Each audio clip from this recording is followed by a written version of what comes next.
Hello everyone and welcome to Subiaco here in Perth for what should be an absolute bottler on a warm and sunny day. It is the West Coast Eagles playing host to the Adelaide Crows. They've both got to know each other rather well in recent times.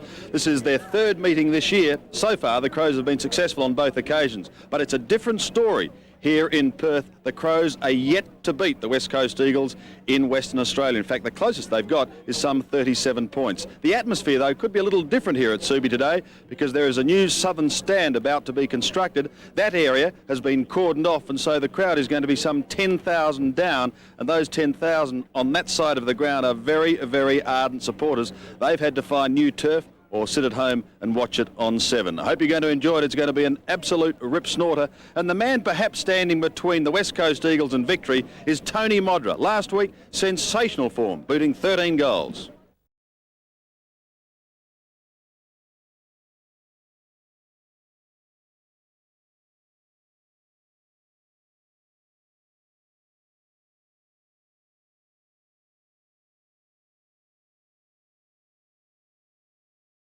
Takes off early and hangs on and holds it. Quickly, 6 trying to go with him. Modric accelerating forward. Just the even done for the superstar in this city. A little bit of a break. The name of the game is Australia.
20 minutes down the highway from Perth is the picturesque port city of Fremantle, site of Australia's America's Cup defence back in 1987.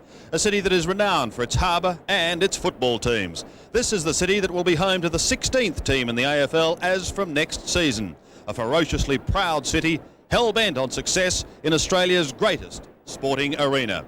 And one of the men certainly behind the scenes and certainly well behind Fremantle's push for this team is the man who was the first coach of the West Coast Eagles, Ron Alexander. He joins us now. And Ron, just exactly where does the 16th team stand at the moment, particularly as far as players and as far as a coach is concerned? Sandy, good afternoon. As far as players are concerned, we've got a set of player rules which basically give us access to half of the West Australian Football League. So we're looking at how we get our group of players together, and we can negotiate for up to 12 uncontracted players from other AFL clubs. As far as the coach is concerned, we've cast far and wide for a coach. We've advertised, we've done a little bit of headhunting, and we have a number of coaches that we're currently about to start interviewing. Can I ask how many applications you've had for the coaching job? We've had a number of applications, but traditionally with Australian rules football coaches, they wait to be asked. They believe that if you want them, you ask, and basically that's how it's gone. A couple of other interesting positions too that have to be filled. One is your marketing manager and the other is the football manager. Now, what has happened as regard those two positions? Advertisements have been placed with those. Currently marketing people are being interviewed. Applications haven't yet closed for football manager or for general manager, so those positions were advertised last weekend, and positions will be open for approximately another week, so there's plenty of opportunity for good people to apply for those. Ron, are you confident with the situation as far as players are concerned now that you're going to be able to get early on, in other words in the first year, a side that is very, very competitive? Look, I believe that the set of player rules are a fairly ordinary set of player rules. I think they're going to make it extremely difficult for the Fremantle club. I think there's a little bit of paranoia with what happened regarding the Eagles and the Crows. They selected their bases from very strong West Australian Football League competitions and South Australian National Football League competitions. The base is just not here in Western Australia at the moment, and we believe that we should have at least all of the West Australian Football League to select from. Last year there's only 6 players selected from the West Australian Football League in the national draft. 9 clubs decided not to select anyone whatsoever, and I think we really should have all of the West Australian Football League to choose from. Last question, Ron, in a couple of words, when will the coach be announced? We would like to announce the coach within 6 weeks. That will of course depend on negotiation, and also will depend who the coach is, but we've been given a reasonably long lead-up time, and to announce a coach as soon as possible would be desirable. Ron Alexander, thank you for your time and all the very best in the formation of Fremantle. Ross Glendinning, you were involved very much early on when the 16th club was mooted here in Western Australia. Are you confident that they are going to be able to learn not only from the West Coast but also from Adelaide and be competitive? Well, I think they've done an enormous amount of homework in that area, Sandy. The thing that still worries me a little bit is the player strength. I just don't think there's enough players available at the moment, and even the next couple of years, Sandy, to get a good base to structure a team that's going to be able to win somewhere in the vicinity of, say, 7 or 8 games in the first season, which you're going to need. Question from left field. Have you put in for the coaching job? No. Right, let's have a look. Happy with that? I'm happy with that, because I know you're an honest man. Captains and coaches here for this all-important game this afternoon. It is going to be a beauty. Michael Malthouse is at home with John Worsfold as far as the West Coast Eagles are concerned. Graham Corns and Chris McDermott have made the trip across the Nullarbor. Both sides looking very, very good, Roscoe. Yes, they're particularly the Crows form, Sandy, and they've had a similar summer to the Eagles, so this weather today I don't think should detract from the Crows' performance, and I think Mainwaring on screen, as we look at the Eagles' side, he's the player to come in to replace Tony Evans, and I think that's a great replacement. Mainwaring actually first up always plays well, and he's a player that also does have great fitness, so I don't think that's going to be a concern coming back from a hamstring. And it's interesting to note as far as the Adelaide Crows are concerned, they've gone for a bit of height in their lineup. Apparently Wigney is a player who we thought may not start, but he is apparently out on the ground. Well, his game, a couple of games he played last year, I think about 5 he played. He played in one of the finals and did quite well, Sandy. He's, as you say, a big fella, good marking player. This heat may worry him. They've still got Pittman in. I'd like to see the full lineup. Maynard may be the player who wanders out there, but they are still a very competitive side, and they can match the Eagles in the running department, which is so important these days. Right, thank you, Roscoe. Of course, don't forget another match is being played today. That game is between Richmond and Brisbane. We shall be showing you scores throughout the afternoon, but also warning you, if you don't want to know the scores, then please look away. We've got both sides out on the ground. We're going to be in for a very, very big afternoon. Stay with us. We'll be back shortly with all the action. The name of the game is Australia.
Welcome back to Subiaco. A crowd of around 25 or 26,000 fans have packed in here for this all-important clash. Of course, there is a very big vacant area on the southern side where the new stand is about to be built.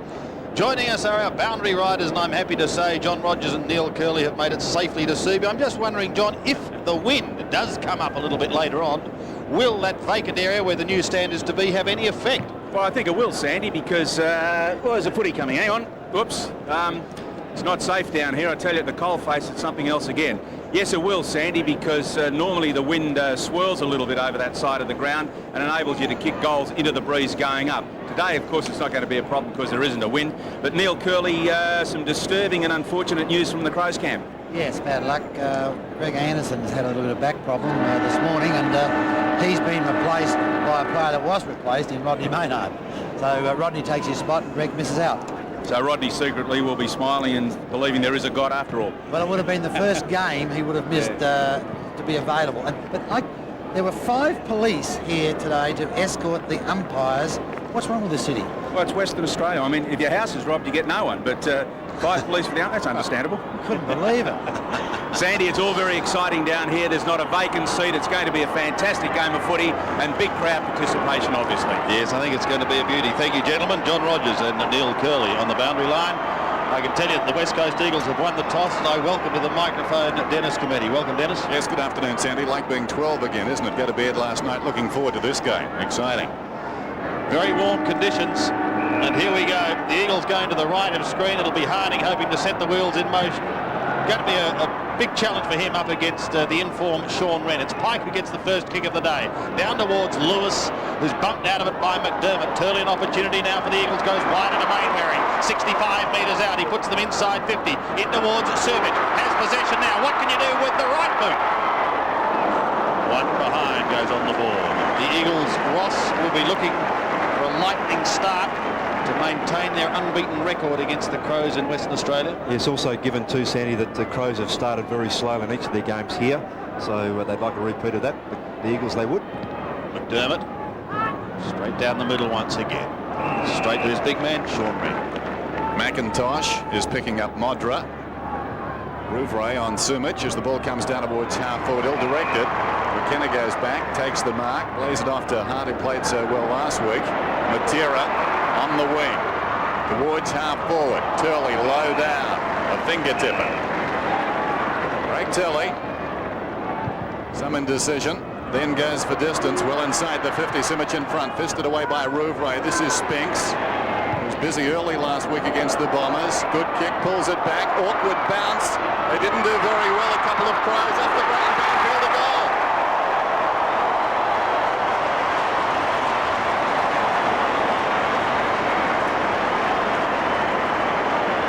Well, I think you said it quite right there, Dennis. The 2 Crows players, Scott Lee and also Tony McGuinness, both hesitating there, waiting for the other to take the mark. The kick just in time by Spinks, but you watch here, left is McGuinness and right is Scott Lee. Ball spills free from the tackle. Gee, that should not have happened. Should have been a mark in the clearing ball. 7-point lead to the West Coast Eagles in the opening minutes of this game. Temperature of around 27 degrees. Wren and Harding go at it again. Won by Harding. Bickley, however, gets an effective kick. It goes down towards the right half-forward flank. Nigel Smart comes steaming out with Tony McGuinness. He's there if he needs him. Smart decides to do it on his own. Tumbles it round the corner, up towards Liptak. Beat for it, however, by Hart. Hart off to his captain in Worsfold. Worsfold tucked in the back pocket, goes back once again to McIntosh. He steadies, but his kick is smothered. So it's still in the zone for the Crows if they're good enough to get their opening score. Again, it's McIntosh who tidies up to Hart. And he gets them out of trouble. Going back towards centre wing. Oh! Mighty fly, but no mark. That was by Rod Jamieson. And it's still on the wing, still towards Jamieson. Can't take it cleanly. And eventually taken over the line, is it? Very, very close. Oh. And eventually over in an interesting fashion. A gridiron snap by Peter Wilson. For another throw-in. Interchange there for the Eagles. We have Bond, Turnbull, Waterman. For the Crows, Brown, Jarman and Pittman. Boundary throw in right on the wing. Fought a draw, but not the second time. Worth a kick by Wren down towards half forward. Wigney back to goal. Bickley has it right on the 50. Well, almost had it. Lost it eventually. Jakovic is in the road. Did well in a tight situation. Releases Worsfold to the middle. Pike outside him. Matera. Matera goes down towards the 50. Here comes Sumich. It pitches just wide of him and runs away. And will be thrown in. Good duel there too between Tregenza and Matera, the 2 quicks of the competition. Rodney Maynard, the job on Mainwaring on a wing, with Banfield picking up McGuinness. Big job for the young fellow from the Eagles. It's a warm day. Temperature set for the high 20s. Harding misses the ball, goes back after it. Big scramble. Mark Bickley also running with Dean Kemp. 2 very fine players. Just watching the tape of the game last week between Carlton and the Crows. Bickley probably the best in the league now at digging the ball out of the centre square. Scramble, McDermott. Tregenza did nicely. Hurried kick towards the wing. Liptak, who started in defence last week. McGuinness on the wing. Tony McGuinness almost gave it away, but that was a perfect kick. Just over McKenna. Found Smart. McGuinness. Wigney pushed off it by Kemp. Back comes Wigney, and there is Jakovich on all fours. Confronted by Smart. Again, it's scrambling, as you'd expect. Knocked out of there brilliantly by Kemp. Sends Hart away. High kick towards half forward. Lee did well. Spinks didn't have the ball. He'll get the free kick. Still outside 50. Yes, Rod Jamison's assumed the role at centre half back for the Crows. It's a leaping play. Gets away a little bit of height. Makes up for it with that jump. Brett Spinks pulling it in towards half forward. Crows have the numbers, but they've got the ability to get away. Heady a chance. Can't take it. Got nicely away from the football towards Lewis. Now big Sean Wren goes without it. Spinks again. Tackled and lose it. Harding couldn't take it cleanly. Matera, the opportunist, gets the hand pass away, looking for Wilson. He goes to ground. Tregenza sockers it off the ground. Back towards centre wing. McKenna is at the bottom. Matera trying to get clear of Wiedemann. Close to the line and over. There's a couple of good smothers there by Visca from the Crows coming out of defence there. Followed up nicely. On centre wing. Wren and Harding. Harding front spot at the back. Kemp. He's looking for a lightning start today. Listening to him during the week. Gets a second chance here and pumps one high up towards the 50-metre line, towards Brett Heady. Spinks, if it sits, he's in business. Can he pull it back far enough? He's pulled it back. Oh! What a beauty. Brett Spinks gets his first and the Eagles second. Great mobility by the big fellow. He's given Jamison the run around because he wants front position and he's following the football. Just an effort there by Bamford on the ground to keep the ball in touch for his teammates, and then Kemp a quick kick. And here's Spinks, his mobility a bit deceiving. And a better goal you won't see. Back in the middle. Harding wins it down. Kemp busy out of mid-air. Lewis at the half-forward line. The Eagles have started fast. Out wide Turley, behind him Matera, within scoring range. Peter Matera.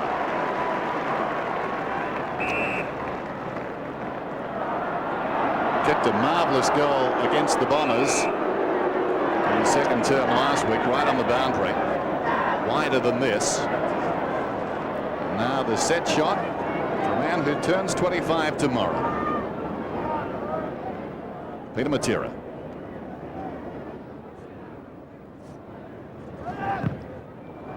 Wide of the mark, well wide. Oh, big strong mark by Spinks, I fancy. No, it's going the other way. Played to Rouvray, the man in front. Crowd don't like it. Rouvray's hand pass awkward. Now they've got a problem. Lee, keen to make amends, regains his own hand pass and kicks to the outer side. Hart ducked the head. Play on's the call. It's going to be an Adelaide free. In fact, it's coming back. I thought for a moment the umpire had waved him on. Not the case. Matty Liptak has the ball on the outer side. Goes down towards half forward. That's an intelligent kick. Wren. Right half forward. Sean Wren. Short. Wiedemann. Within scoring range. He'll take a good kick, but he's capable. Intelligent play by Sean Wren. That's the value of that fellow, whether it be across half back or filling in across half forward. Using his brain very nicely. So Wiedemann. From right on the 50, gives it a ride. That's a marvellous kick. Goal.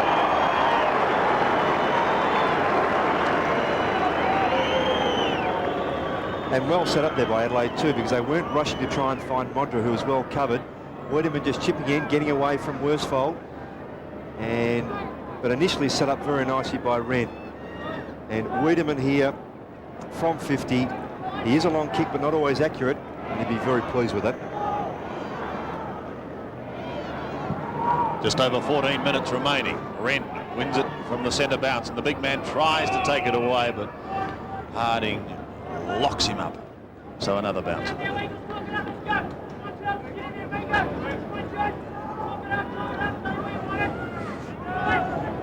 It's been quite an eerie feeling from both sides, having absolutely no crowd on the southern side. May just help the Adelaide Crows. Who knows? Maynard trying to get it out of the middle. Pike trying some soccer tactics in there. Kemp is there also. And again, a stalemate and another bounce. There's not many players around the footy, really, is there? About 30. You were early in the cot last night too. That's good to see, Roscoe. Nice and sharp. Here go the Crows from McDermott. From defence, he pumps them into attack. Lovely long penetrating kick, but no one at home, and Jakovic almost uncontested. Goes short to Kemp. Finds him. Off to McIntosh. He runs it back over the wing once again towards Pike and Wilson. Lee comes to meet it. He slips, and then he heads for the boundary line. Oh, deliberate, they cry. Yes, David Howlett, the umpire there, saying no. It was not. Well, do you think it was? Well, they had no choice. Didn't answer the question. From the throw-in. Hart couldn't take it. Now a chance for Bickley, but well done by Matera. His control is magical. Did he just go over the line? Just.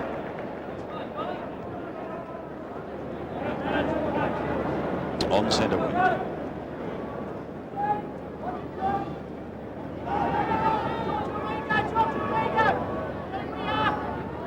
Wren again with Harding. Lewis a chance. Well, he spoons it over as well. The problem with that deliberate rule, Sandy, is you can do it in the back line and force a point, but if you go to the boundary line when you have no options, you get penalised. Wren and Harding. Wren front spot. McGuinness unable to take it. Kemp there. At the bottom working hard was Mark Visca, but going nowhere.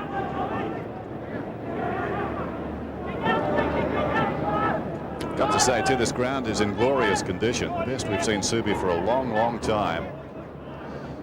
He's gone is the beach look, Dennis. Yes. Here's Turley, who likes that look. He kicks inside the 50. Heady favoured by the kick. Almost found it on the first bounce. Still he goes after it. Well done by Heady, but then he lost it. Rashudo builds for space on the other side wing. McKenna's coming up to meet it now. All the time in the world. Spinks is on for the short one. He's got it.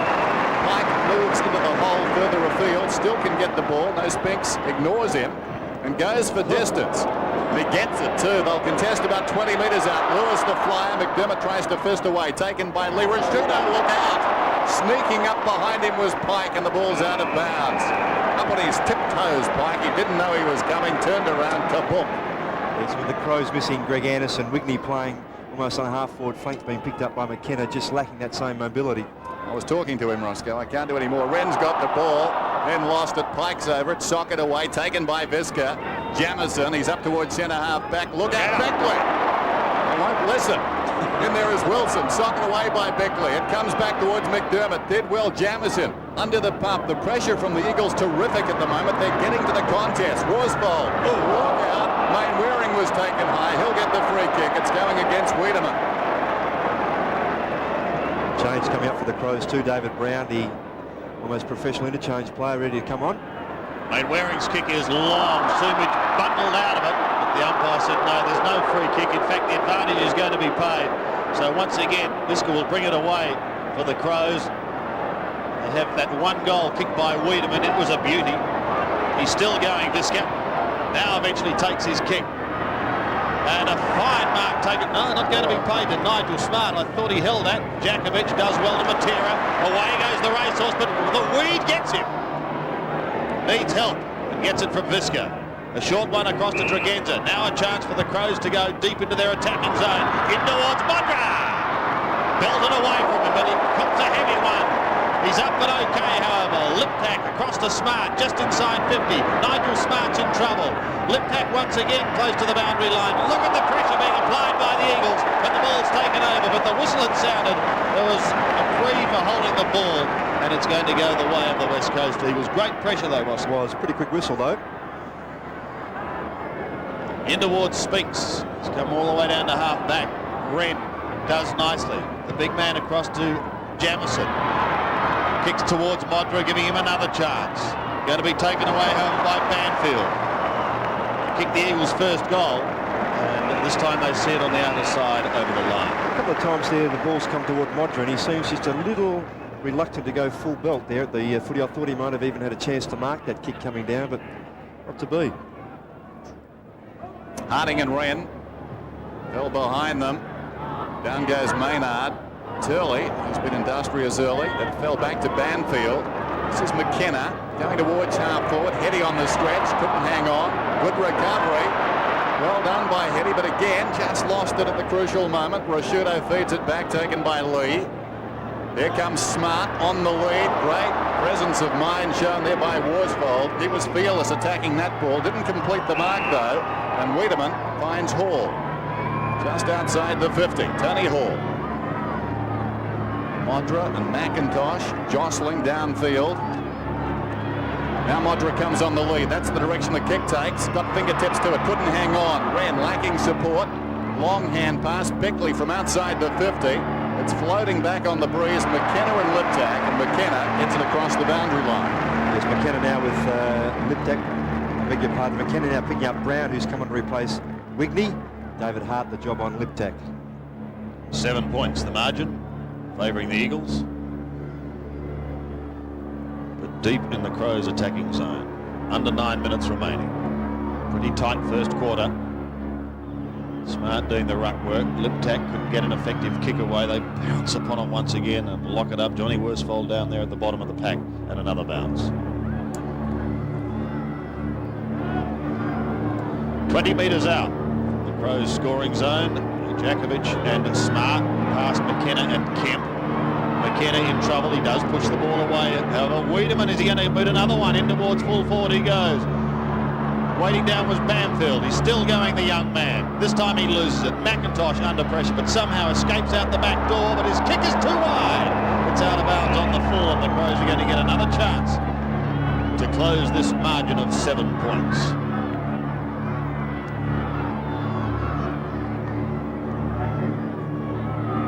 Mark Bickley to have a shot. Tucked right on the boundary line. Kicking from probably 43, 44 metres. A high drop putt. Bad looking kick, but just one behind. His first score of the day. There's someone who can't quite make up their mind. Will it be the Eagles or will it be the Crows? 13 plays 7. David Hart, the Eagles' best last Saturday. Out of defence, long kick towards the wing. A lot of Crows out there. Smart from behind, got a fist on it. Bickley. This is Brown. Goes Goldwood. Narrowly misses. Handy player, Brown. Came on interchange bench last week against Carlton and immediately made his presence felt. Yes, he replaced Visca, who had some trouble with Heaver. Kicked a couple of goals early for Carlton, and Brown. There's been a few calls for him to play more football. See how it pans out for this season. Out towards the outer side once more. Same spot on the ground. Falls behind this time. Jakovic. Well done. Feigned the hand pass. Now he kicks towards the wing. Wren taking giant strides. Got an unkind bounce. Waring collided with a teammate in Spinks. Wren, meantime, got the ball. Back it comes to Jamison. Jamison feeds it back. Taken by Lee. Standing kick towards half forward. Brown in front. Had to earn it. Immediately away, Brown. Kicks inside the 50. Here's Modra. Could have been held. He was. He's going to get the free kick. He was held by the arm. No question about that as they approach the ball. And Modra, who kicked 13 in the game against the Blues.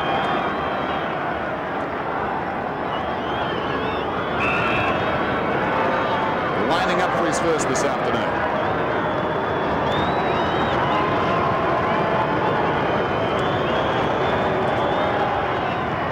Leans back and puts it through. His first, the Crows' second. Well, certainly some credit there to the Crows who have come back, given that their last 3 starts in Perth have been very poor. And it looked as if they were going to follow a similar fashion, but this last 5 or 6 minutes, as we see this Frenchman again, Roger getting the free kick, they've just settled down and they've picked up their players and are playing more direct footy.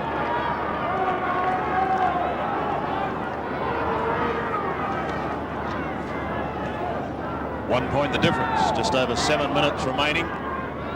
Tight contest. Kemp out of the middle for the Eagles. Pumps it long up towards the 50-metre line. Good mark taken by Lee. Just turned around in time too. He thought the ball was going further, Sandy. Just turned his face around and saw the ball coming toward him.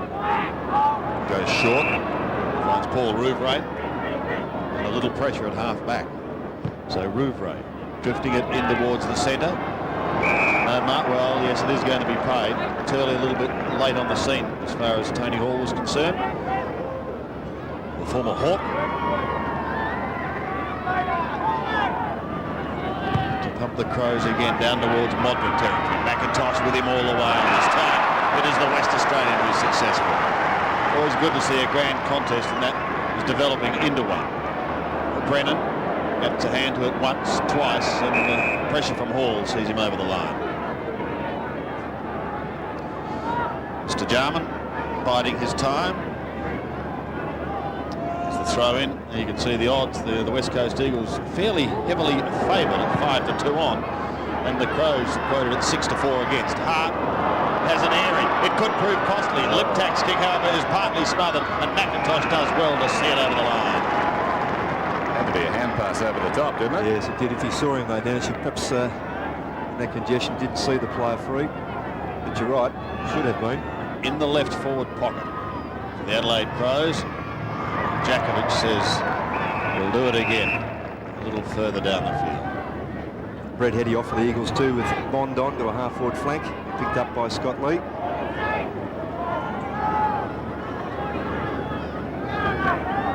Smart and Jakovic go at it. Hart flick over the top towards Tony Hall, seeing it over the line in not so subtle fashion as Drew Banfield.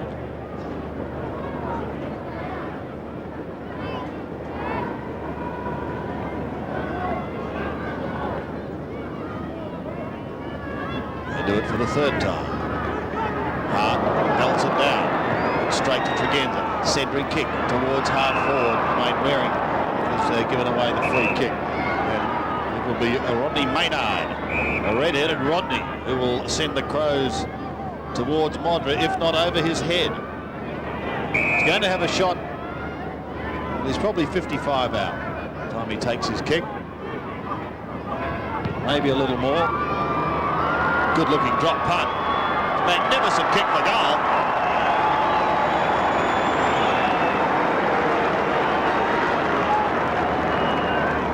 So Maynard gets his first. Just looking at that windsock, was there a slight breeze behind it, Roscoe? Yes, if there's an advantage, Sandy, that's the way the breeze is blowing. And Maynard, who may cause problems for Mainwaring in the air as he did there, Mainwaring just conceding that he couldn't get to the ball in time and just scragging Maynard around the shoulders. So that will be an interesting contest if it remains for the rest of the game. Well, the Eagles got a good start, but now they trail by 7 points. The Crows working their way on top, doing well in the centre square. Hart's kick blanketed, though. It bounces back to Wiedemann. Meantime, there's a free kick, and it's going to Banfield, who's been working hard. This is Pike. Kicks it out wide. Turley's in front. Visca over the top. It runs free behind. Visca will be first back. Players come from everywhere. Down goes Visca. Wilson's got it. Hard against the boundary line. In front down there, Jamison.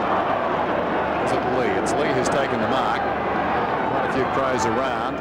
Lee goes across the ground. This is Rouvray. Bickley on for the hand pass. Ignored the hand pass, and the kick was a shocker. Brown has it. Tregenza, little topo, gained about 20 metres. McGuinness over the ball, quickly away to Bickley. Forward of centre, kicks inside the 50. Jakovic getting across in front of Modra, dropped the mark, but that was enough. It's clear towards the outer side there by McIntosh. It's advantage paid. Well, the mark was paid, more particularly. An advantage for the West Coast Eagles as Kemp goes to Turley. This is Bond, about 80 metres from goal. Shocking kick. McDermott's hand pass untidy. Jamison close to the boundary line. Kept it in. It was a good kick too. Bickley has it now. Centres the ball. Missed by Lee. Picked up by McGuinness. Bounces off his teammate and kicks inside the 50. Jakovic taken under the ball by Smart. Has the bit of recovery. Jakovic heads for the boundary line. Leading in the race is Maynard. Wiedemann coming to assist him. Wiedemann's got it now. Can go to McGuinness. No, he ignores that. Centres the ball to Brown instead. Now Brown can take it and go. Thought about it. He is told by the umpire player to go. Tregenza floats one inside the 50. Hall will stretch and take the mark right on the 50. Interchange there by Mick Malthouse with Harding coming off the ground. Ryan Turnbull coming onto the ball to pick up Wren. So Tony Hall will take a good kick from here. Kicked only 23 goals in 20 matches with the Hawks last season. 3 against the Blues last Sunday. Good start. It's bending back nicely. Has it got the carry? Not quite. Modra at the second attempt. Couldn't rake it in. Liptak fast running out of space. Worsfold is right there as well. Liptak in trouble. And now an opportunity for Tregenza. Sliding in. Matera's over the ball. Close to the boundary line. Will it run out? No, it won't. Matera keeps it in play. Bounces his way down towards centre wing. A second bounce. He's on the wing. Up to half forward. The Eagles in attack. They trail at the moment after a very promising start. Lewis beats 1, beats 2, beats 3. Does well, Chris Lewis. Kick perhaps lets him down a little. Close to the boundary line. Back it goes to Matera. It came from Bond. Matera into the open goal. Great play, Eagles. Whistle. And back it comes. It's a free kick for a throw, Sandy. So it's coming back to Scott Lee. Against Bond. Pretty stiff. I'd like to see that again. Yes. Great passage of play. So would I didn't see it in the first place. Crowd not happy. They can do nothing about it. Lee kicks towards centre wing. When beaten on this occasion, and Ryan Turnbull takes a strong mark. Bickley and Kemp arguing as to who was chasing who. Turnbull is going to be brought down to well inside 50. Well inside 50. It's the even or upper. Imagine buying a block of land on the beach from him. So he's directly in front now, just 25 metres out. And it would appear as though he's opting for the Michael Holding run-up.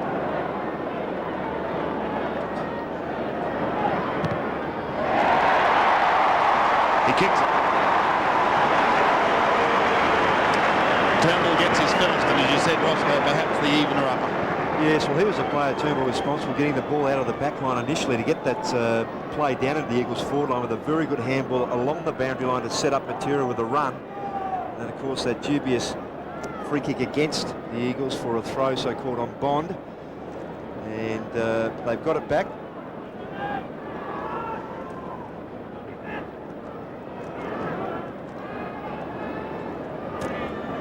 The Crows by a point.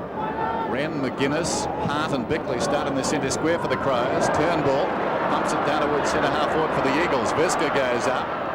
Knocks it his team's way. Jamison, clever hand pass. Bickley to Wren. Blanketed by Turnbull. It ricochets to McGuinness. Immediately claimed by the man that's running with him. That's Banfield. The hand pass was good enough. It favoured Hart. Hart kicks inside the 50, and Jankovic, as he's done a couple of times, making it his business to get across in front of the lead from Modra. He marked that one. He dropped the last one, but his presence is causing some problems. Hart takes a while, kicks to midfield. Spinks has it right alongside the centre circle. 20 plays 19. The home team behind. He kicks down to the 50. Simic comes on the lead. Good strong mark in front. Sherlich will kick from outside the 50. Vacant goal square. They're running back, but Simic, I think, will take his time. Just over a minute remaining in the term. Yes, it's the perfect setup by the Eagles, clearing the ball through a clear centre area with a big mark from a centre half forward, which they've lacked for a while. Nothing better than having a target like a Spence there to kick to. And he's kick finding the leading Simic. In 4 league games against the Crows, he's kicked 12 goals, his best 6 in round 5 of 1991. He's got his first this afternoon. Big roar, and the Eagles in front. And full credit there to Glenn Jankovic, who's played that centre-half back role very nicely. Sat behind Smart, who's been leading up the ground, but Jankovic has shown the presence of mind to read the game nicely when the ball is not going to Smart, to drop back into the area where Modra's leading to and take the intercepting mark. As you see, Pittman on for Wren, Turley off the Eagles, and Heady back on. Very late changes. Why? Well, we've often asked that question. This must be a very important bounce down. 42 seconds remaining. Let's see what does happen. Can they score? Worsfold tries to charge his way through, gets it down towards Bond, who marks just forward of centre wing. The Eagles looking to go deep into attack once again as time ticks away. Towards Sumic. Great fly, but couldn't take the mark. Rashudo's hand pass. He may have given a little too much ground, but they do have the numbers. McGuinness lost it. Will be free kick. Was held when he didn't have it. Cleverly done too, because he knew he was under enormous pressure. If he had a grab the footy, Lewis would have claimed him, and Lewis, being a very good tackler, would not have allowed the ball out of that area. So that may just about make it safe for the Crows in this quarter. Just seconds remaining. He departs the danger zone. The siren sounds. It's quarter time here at Subiaco. An enthralling first quarter with the home side just with their noses in front. 4-1 at 25. Adelaide Crows 3-2-20. The greatest rivalry in football. Carlton and Collingwood. From the MCG tomorrow, an Easter special on AFL Monday.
Seven players have kicked the goals here at Subiaco in a very even first quarter between the West Coast Eagles and the Crows. The home side 4-1-25 leading the Crows 3-2-20. And the other big game being played today is that between Richmond and Brisbane. Now some viewers will be taking a replay of highlights of that game a little bit later on. So if you do not want to know the scores at this stage of the day, then look away now because here they come.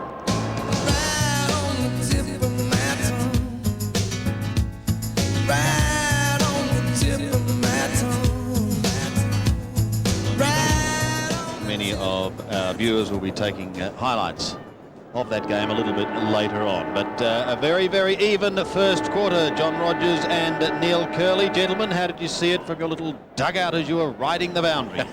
Sandy, I guess we should talk about the heat first of all. It's been absolutely oppressive down here. Very trying conditions for the players. As I speak, though, I think the sea breeze is with us, and it's going to favour the end to which the Eagles are going to be kicking in this quarter. But Neil, a quarter played in 3 parts, you reckon?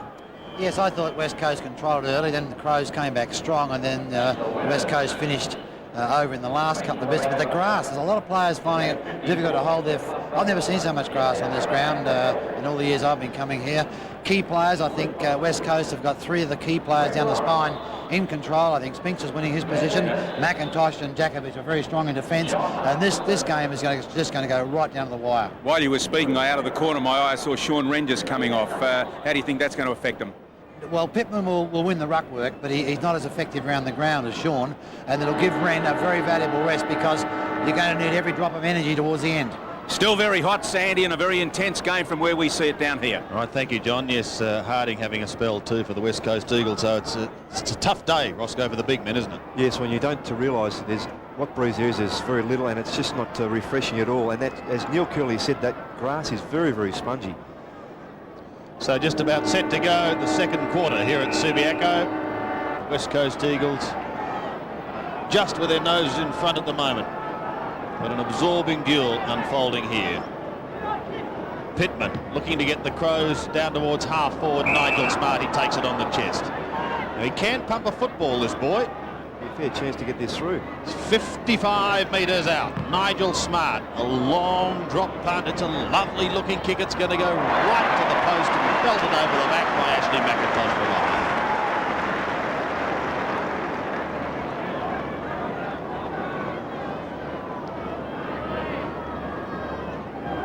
McKenna to bring it back into play. 3-3, plays 4-1.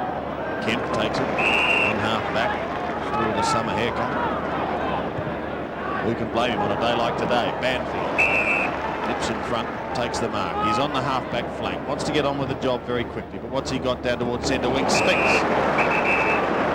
Who's certainly looked pretty impressive early on. Off to Worsfold. The skipper charges through the middle and finds Matera. Well, he was... Yes, you could ask the question. Playing on, was he? Like putting a toe in the bath, wasn't it? Yes. I'll just test it. Away he goes now, off to Wilson. Inside 50, out comes Sumic, taken away. Now Heady doing the backup work. He caught one in the back. No, says the umpire. And in fact he has, yes, said the umpire. A late tackle by Viscus, Andy. He came in rather heavily and unnecessarily once the ball had been cleared. So he gets it at the second attempt. Brett Heady hasn't kicked a goal to date. This to make the margin 10 points. Going to be kicking from 40 metres. Drop punt on its way. Pretty good looking kick. Beauty. The margin is 10 points. It's a good comeback by Brett Heady. He spent some time on interchange in that first quarter and came back on with about 15 seconds to spare in the first. The infringement will come here in a minute. Sumic underneath it. And then here the attempt. Second there by Visca. Whack. That's the free kick. Still had to be a very good kick from there, and it was. 10 points the difference. Turnbull, Pike, Banfield and Kemp start in the centre square for the Eagles, but it's Bickley who digs it out and goes to half forward. Strong mark. Taken by Hall. Good matchup that, Brennan and Hall. Modra and McIntosh. Leaders in the clear down the ground. Plenty of space, but Hall, having seen that, goes to Smart. Yes, who was well away from Djakovic. Dennis Djakovic was sitting right between full forward and centre half forward. And just let Smart run too far free. Good kick this, Nigel Smart. From right on the 50. Good effort. It's touch and go. All systems go. His first of the afternoon, the fourth on the board for the Crows. Yes, and Robbie Wiley, the Eagles runner, just saying something to Jakovic, I would think along the lines of, you must just stay with him when they have the ball coming out of the centre. It's all very well to drop back when the ball's further across coming through from half back. As Waterman is on the ground for his first run, and Michael Brennan, the player, off. Still had to be a good kick from Smart, but it was. Pike taken high in the middle from the bounce, and he'll take the free kick for the West Coast Eagles. Don Pike to send them forward. After Nigel Smart posted his first goal, keeping the Crows certainly in touch. Suit, 1, 2, Lewis on hands, a Rovers goal, not to be, drifted right across the face. But an opportunity going begging, Ross. Yeah, so you called it, that's the sort of roving half-forward, crumbing type goal that those players must kick. Behind only. Speaks well beat. Now an opportunity for the Crows to run it out of defence and go all the way down. Still going. Into half forward now. In towards Tony Hall. Caught one in the back and he'll take the free kick. Hall 70 metres out. Brown. Yes, must play that now. 35 out now. And they have a shot. Yes, umpire Chris Mitchell, very experienced, as Wren coming on the ground and Pittman off. But David Brown very much in control of that, and Worsfold just that fraction too late. Whilst he didn't interfere with the body, the mark had been taken. David Brown shooting at his first. Left footer looks pretty good. And the Crows hit back and hit back hard. Brown gets his first. That's 2 quick goals in this second quarter to Adelaide, and they regain the lead by 1 point. Yes, we just see this again, but it's definitely a mark to Brown. And he's a valuable player in terms of complementing both Hall and Modra in the goal-kicking sense, and he must kick 2 or 3, perhaps 2 on average, to be very valuable, but also do some more work around the ground, which he's gradually developing in his game. Crows by a point then. Eagles have the advantage of the breeze now, as John said at quarter time. That sea breeze has come in, not all that strong at the moment. Worsfold to Waterman. This is Jakovic, forward of half-back, goes to the wing. Turnbull should mark, got under the ball. Away comes Lee as a result. Some time and space, kicks inside the 50, Montfort on the burst, and that's a very good mark. Strong in front. Mentioned earlier, 13 goals against the Blues last week as he goes in short and finds Wiedemann from 45 metres out. He's missed it to the left-hand side. Interesting, if we go back to last season, the Eagles got Montfort coming off 10 in the season's opener against Richmond. Cooled down a bit. He scored 6 in round 2 against the Eagles. Game the Crows won. Arrives here, very, very warm, but the first term didn't see much of the ball. This is Pike. Oh, look out. We're doing it too. Worsfold. It's that area of the ground. The crowd can't tell them, we must. The ball's out of bounds and we'll be thrown in. I mentioned the shot at goal by Wedham in the first quarter that he actually kicked, that he can be a little bit indifferent with his shooting, and there's an example of the previous kick he just had. Just not good enough for a player within range. You must make the most of those opportunities, particularly when your teammates from half-back have worked so hard to get the ball up to you. Waterman thumps it out towards the boundary. Bickley very close to that boundary, confronted by Pike. Good hand pass. Hart outside the 50, kicks again from Modra, almost the mark, a lip tap. Maynard sold into a bit of trouble. Awkward kick as a result. Kicks it behind. So the Crows stretch their lead, albeit less than a goal. 5-5, 5-2. I suppose Alan, the far side, prepares these players if in fact they're traded one day to the Sydney Swans. 3 points the margin. McIntosh still at fullback. Looks towards Pike and Kemp. It is the former. Back to McKenna. Trying to get a little bit of space. Trying to start something. Banfield through the middle. Now the Eagles have it over the centre. Up towards half forward. Heady. Sumic. They're both there. Rashido attempted to strike it but couldn't take it cleanly. Oh, they squashed Peter Sumic.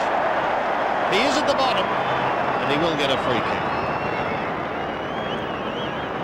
Much better run too by the Eagles out of backline, particularly with McKenna, the fellow distributing the football.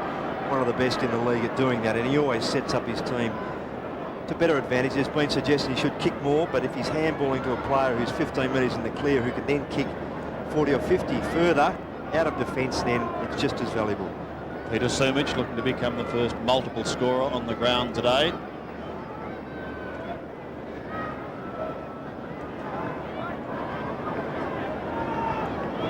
Very light breeze at his back. Very deliberate approach and kicking from 52 metres. Was it touched? It was. The very last line by Rodney Jamison. One behind. 5-3, plays 5-5. Lee. Back towards centre wing. Very good kick. Diving mark. An excellent kick by Rod Maynard, who will take it now. Maynard towards right half forward. Wren's his man. Not paid.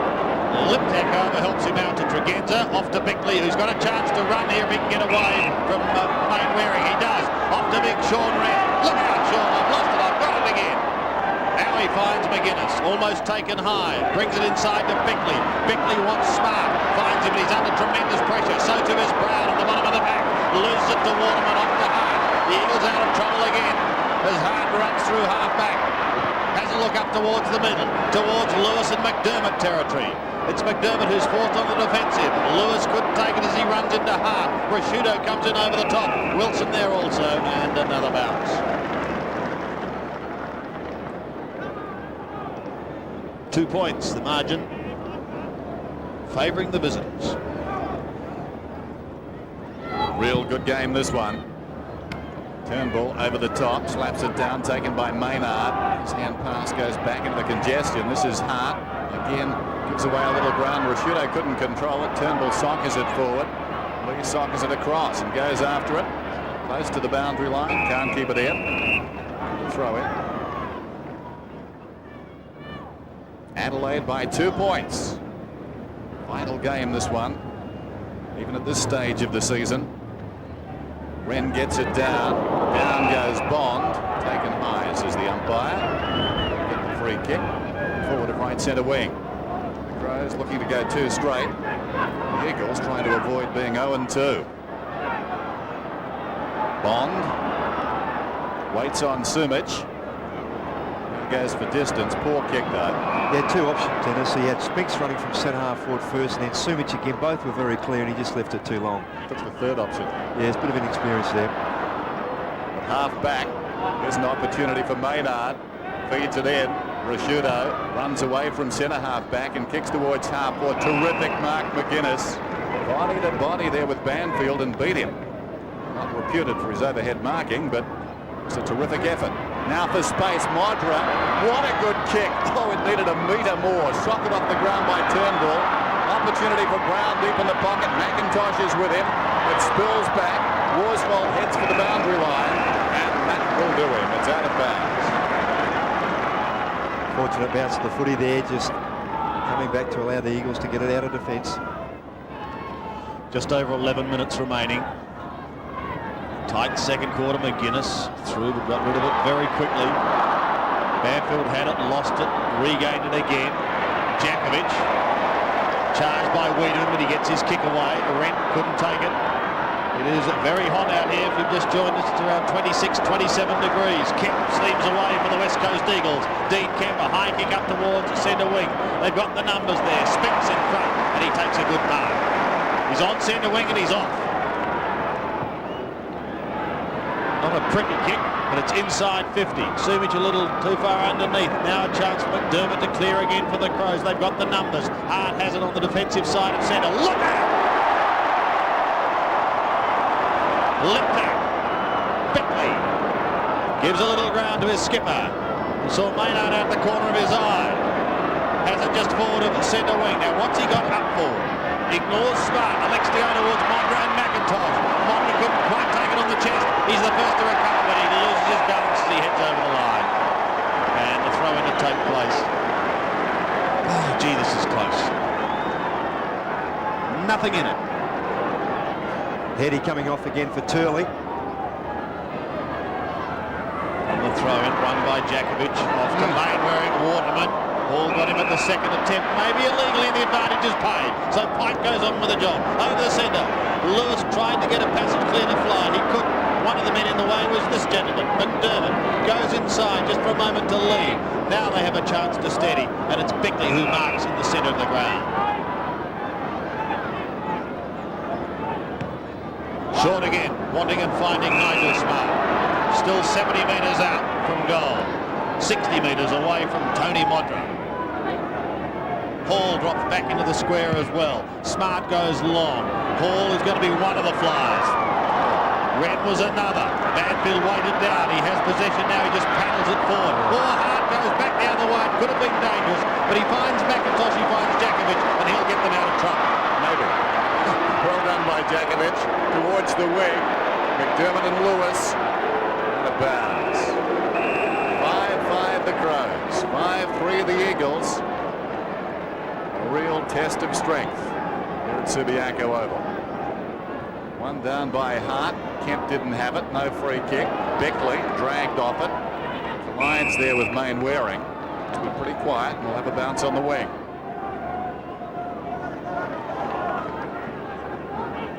Turnbull and Wren will go at it.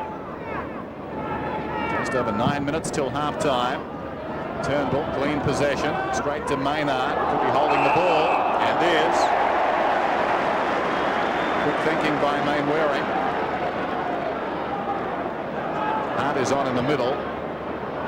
Clever kick. Now Hart can take it and go. Past the circle, inside the 50. Sumich favoured by the kick. Marvellously worked out by the West Coast Eagles from the wing. Almost telepathy with Sumich there, who was moving as Mainwaring kicked it to the middle. Jarman comes around the boundary line with 8.5 minutes remaining till half-time. But all eyes on Peter Sumich. 5 goals last week in what seemed to be, when he posted his 5th, a match-winning performance. Didn't turn out that way. Going at his 2nd here. Will it bend back? Not enough. Behind. A point the difference. The Crows lead. As David Brown is off for Andrew Jarman for his first run. Just over 8 minutes remaining. Second quarter here at Subiaco. Ground looking an absolute picture. And the game suiting it at the moment. At the back door it comes. Kemp an opportunity to sneak away, but the whistle had sounded. Bickley tackled by Bond, he did it pretty well. Bickley knew that there was plenty of players around him. He didn't have to take the footy. Wants to get on with it as quickly as possible. Jarman has just come onto the ground.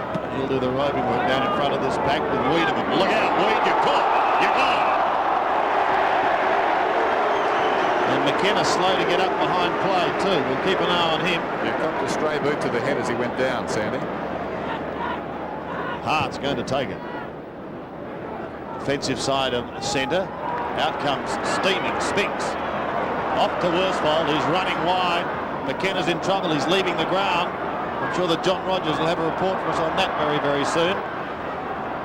The Eagles in towards Matera.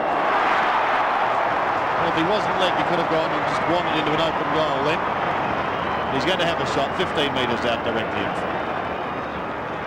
It's an interesting change too they have to do, the Eagles, because Paul Harding's coming on to replace McKenna. And now also Michael Brennan will come on. Turnbull will come off. Harding onto the ball. We sent all our Michael Brennan to go to a half-back area. This for the lead. Oh, gee. Scores are level. Scores are level. There's 3 misses. The first one, Chris Lewis. That second one then by Sumich. And then the third, Tira. Just critical. 5-5 apiece here at Subiaco. Could prove costly in the final wash-up. And there's a lot of football still to be played. Jarman got a touch, but that was all. Mainwaring at the bottom of the pack. Got it out, but straight to McDermott. McDermott feeds it off towards Lee. The Crows out of trouble. Back towards Bickley on centre wing. He takes the mark and can have a bit of a stroll. McGuinness now towards half forward. Battle up for the Crows. Smart slipped over. Wiedemann knocks it on. Taken by Hall. Needs support. Goes back to Smart. Held a long time in the tackle. He's going to get the free kick. pretty well. They did. Waring coming off, Turnbull back on. So let's see how it structures in a minute for the Eagles. The free kick was there. It's one of those technical ones, but as you said, Dennis, they held on too long then, was Nigel Smart, once he'd got rid of the footy. Going at his first and a lead of 6 points, and he's got it. Or rather his second goal, Nigel Smart. 6th on the board for the Crows. Yes, and that's where those 3 misses early in this quarter by the Eagles are critical, because the Crows get into their forward line and score immediately. It's a good work there by Hall, Smart on that half forward line, just keeping the ball in play. Wiedemann just tapping it to the advantage of his players. Good team stuff.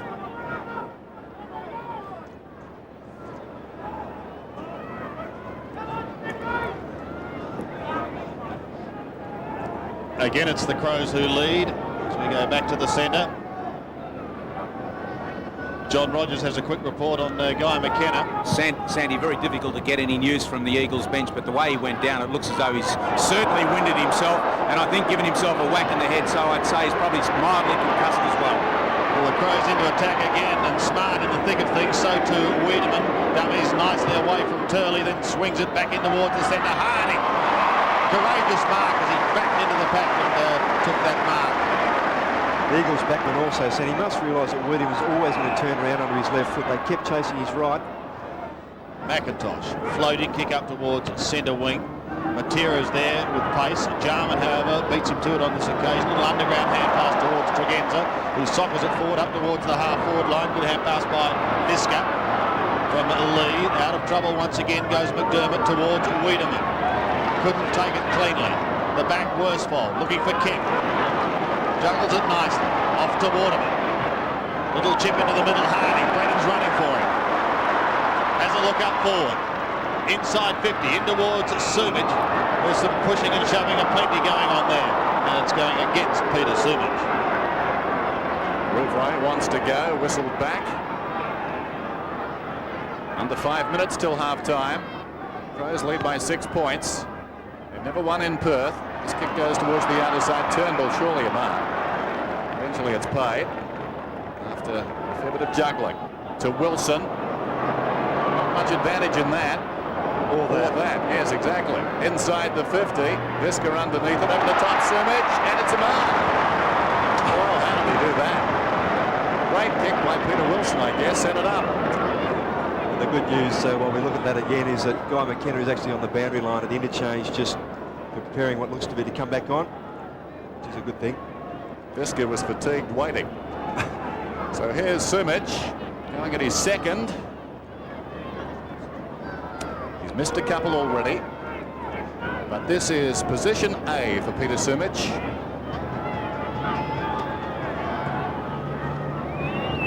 From 55 metres out, bends it back, it's a goal.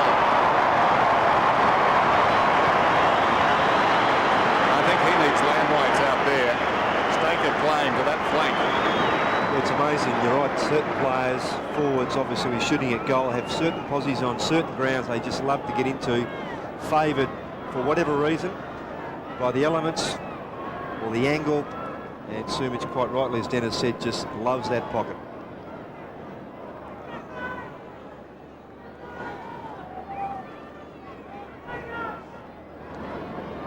Scores level here again at Subiaco. It's a flat ball. They're just asking the skipper Worsfold to check it out. That ball has gone.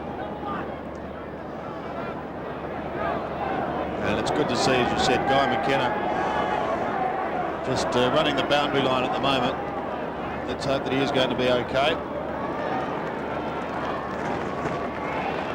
So, under 4 minutes remaining in the second quarter. A new football. We're back in business again. There's Guy McKenna, Eagles bench. The Eagles chant goes up.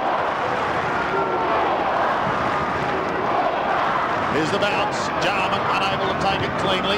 Pumped over by Bickley, high towards half-forward. Jakovic comes over the top and sweeps it towards Banfield.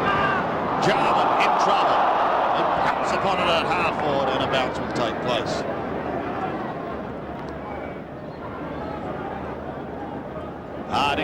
and Wren, both there. And it's Harding with a big left, goes back in towards the centre. Wilson had it and then lost it. Wren comes in over the top of Matera. The ball spills free. Down goes Harding. Jarman's in there. Good at getting it out too, and does so. Past Wiedemann it goes. Past Brennan. Tregenza. Off to McGuinness. Jakovic intercepts. Can't hold the mark. It worked out going to be paid. Very well, Sandy, with Jakovic getting back in front of Modra. Banfield on to McIntosh. A bit of space. A little bit of room. An advantage paid. Off he goes over the centre. But only as far as that position because Lee takes a timely mark across half-back. 2.5 minutes remain till half-time. They're playing for the lead at the half then. Kick towards the wing. Plank at the base of the pack does nicely. Wilson in trouble. Gets it away. Not a particularly good hand pass by Rashuda, but effective. This is Tregenza looking all around. He runs down towards half-forward. Goes looking for Modra. Over club. Modra goes back close to the boundary line. Dragged down. Did he have the ball? Wiedemann grabs it. Kicks across the face. Hall quickly under the boot. It's a goal. Marvellous goal, that one. Tony Hall gets his first, almost in the one action, threw it down onto the right foot. Yes, I don't think that's not difficult to do too. Knowing you're under such pressure to grab the ball cleanly, particularly when it's greasy, through the sweat and the heat that's around here. And Wiedemann, who's had a fair game, just getting that ball beautifully into the square area. Well done, Tony Hall.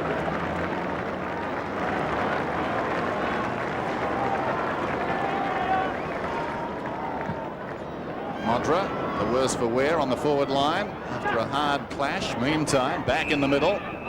Crows up by 6 points approaching half-time. We've got another bounce. McKenna back on, going to half forward. In fact, being picked up by Scott Lee. Shane Bond, the player that is off. Other players flood inside the centre square.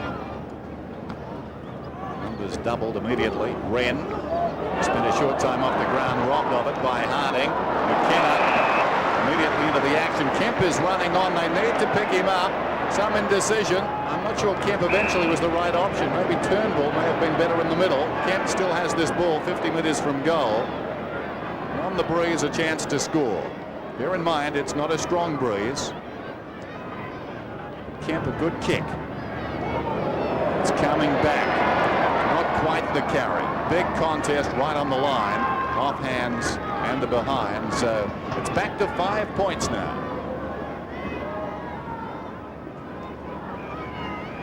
That, in fact, was the margin at quarter time. At the moment, no one able to break clear. Straight down the middle again towards Wren and Harding. Jarman waiting in front, shovels it out the back door towards Hart. Slips the crucial stage and has been pinged to holding the ball. Stiff. Matera, forward of centre. Here comes Sumic. What's his recovery like? Has he got assistance? Close to the boundary line. McKenna back on the ground. Good to see. Shorty find Banfield. He kicked an early goal in the first quarter and has a chance to give the Eagles the lead going into the long break. And typically constructive play by McKenna too. He could have gone long to the square where there was just a batch of players, but just looked for a better opportunity in front of goal. Found that in Banfield. Good players make good decisions, don't they? Invariably. Correct. Banfield just inside 40. High drop punt. It is away for another behind. So he has contributed 1 goal, 1.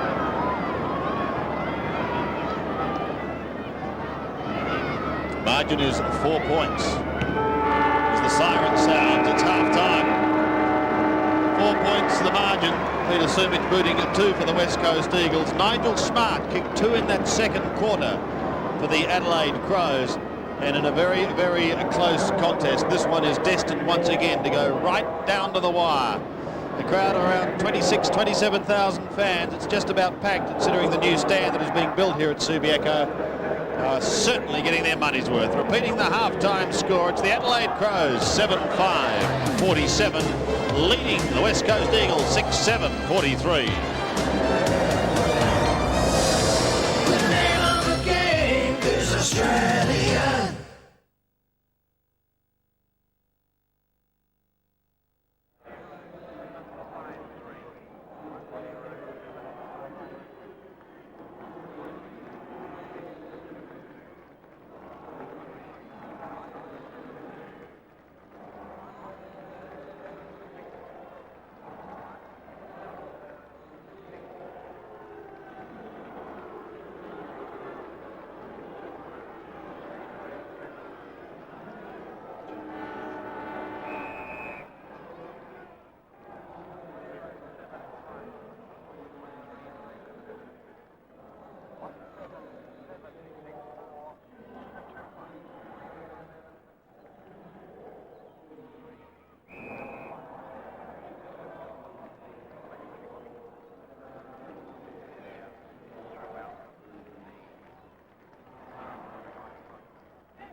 Half-time here at Subiaco and nothing in this game. The Adelaide Crows 7-5-47 leading the West Coast Eagles by 4 points, 6-7-43. Ross Glendinning is with me once again. And Roscoe, you look at these two teams up on paper and they do match up extremely well.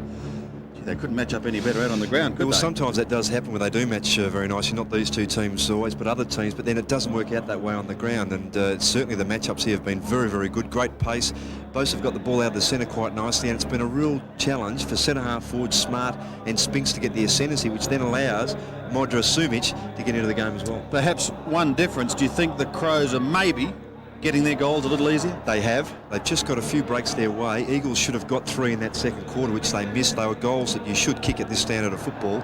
Crows just got theirs a little easy. When they've gone forward, they've got something out of their forward moves. You mentioned Spinks as we have a look at some of the highlights in this game. He was one player up forward who got them away to a flying start. Yes, well, for a big fellow, his mobility really is quite deceiving. And here, the ball will finish up toward the boundary line after this contest. Scotty Lee just pushing the ball toward the boundary. Here, should never have got the ball even close to goal, let alone kick one.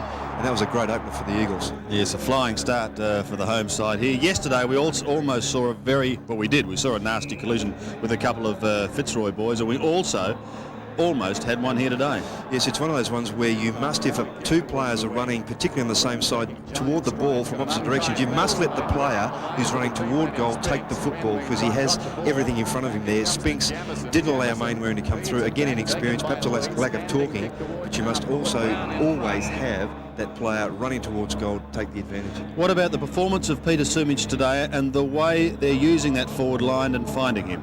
Well, they actually have got at times some great use of the football, as it should happen with this wider ground. They come through the centre very nicely, and players like McKenna, Pike even, Hart, who can kick long balls through the centre, have found Sumic on his own and leading well. Spinks on this occasion, see, he's taken it just backward of centre, and Sumic on a lead toward 50, where he does kick goals from quite frequently.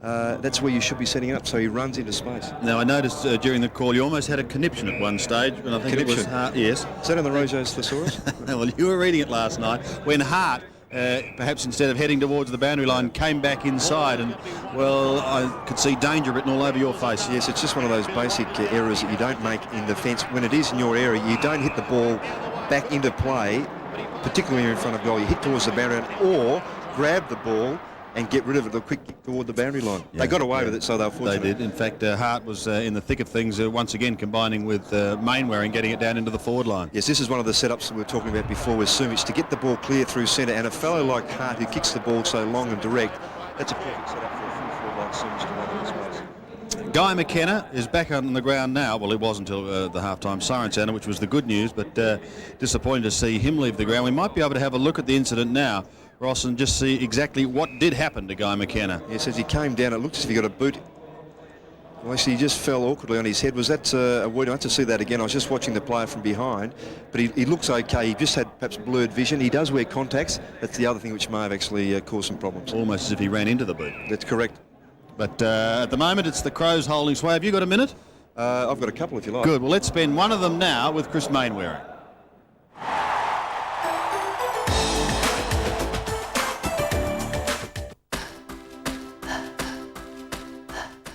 Well, I'd like to say my coach, Mick Malthouse, but I wasn't old enough to see him play, but in all honesty, Barry Capel.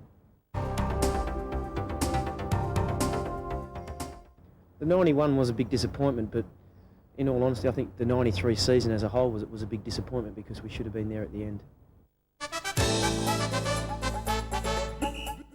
Any of the comedies, things like Hogan's Heroes, F Troop, a lot of those older ones were pretty funny, I thought. Channel 9 and Channel 10 years.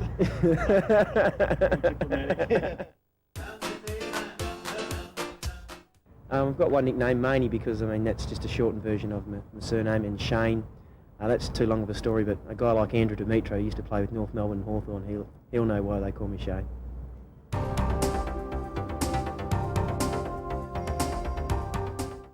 That'd definitely have to be Paul Harding, because if he lets one go, you wouldn't want to be around to be standing next to him.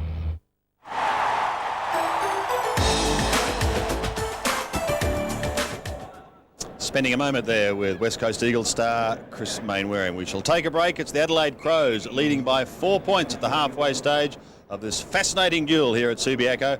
And when we return, we'll be back to check out the other big game that's being played today between the Tigers and the Bears. The name of the game is Australian.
Also on today, the Tigers are playing the Bears at the MCG. Before we have a look at the halftime score, let's have a look at some of the highlights from that game. Clark up high, not really effective. Knights, Bond, Campbell nearly kicked this. Campbell streams towards goal, and a brilliant goal for the Tigers. This is Chapman. Chapman, long kick down towards White and Bullis. Well, White taps it cleverly out to about 3 or 4 Brisbane players. Opportunity for Clark. Gets onto his left foot, snaps, but have to wait on the goal umpire for that one. It's coming around, it's there. Great kick and a goal. It's been marked by Bond. Bond is still in the defensive half of the ground for the Tigers. His kick goes in near the centre, and a terrific mark taken by Brendan Gale. Handball away for Naish. Naish, some good running. In towards half forward. Oh, courage shown by Hart, but he dropped the mark. Great handball, Dundas finishes with a goal for free. Greg Deere in all sorts of trouble behind play. I think he might have collected his own man here, did he? Yes, he did. Yes, his eyes looked very Rogers. Bounce back in the centre. Big Clark goes up, gets it down to Clark. That's Troy Clark. His kick towards half forward. And a good mark taken there by Craig Starcevic for the Bears. Yet to kick a goal. Mind you, they've only kicked 3, the Bears. Badly need this one. And Starcevic makes no mistake. some of the action from the MCG in the first half. Now, some stations will be taking replay of highlights of that game a little bit later on in the day, so if you don't want to know the current scores, then just pop out and put the kettle on right now, because here they come.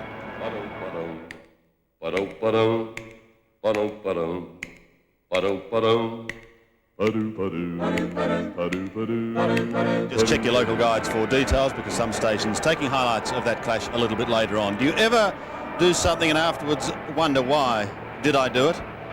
Enough said. Here are the plays of summer. And what a great way to end the plays of 1993.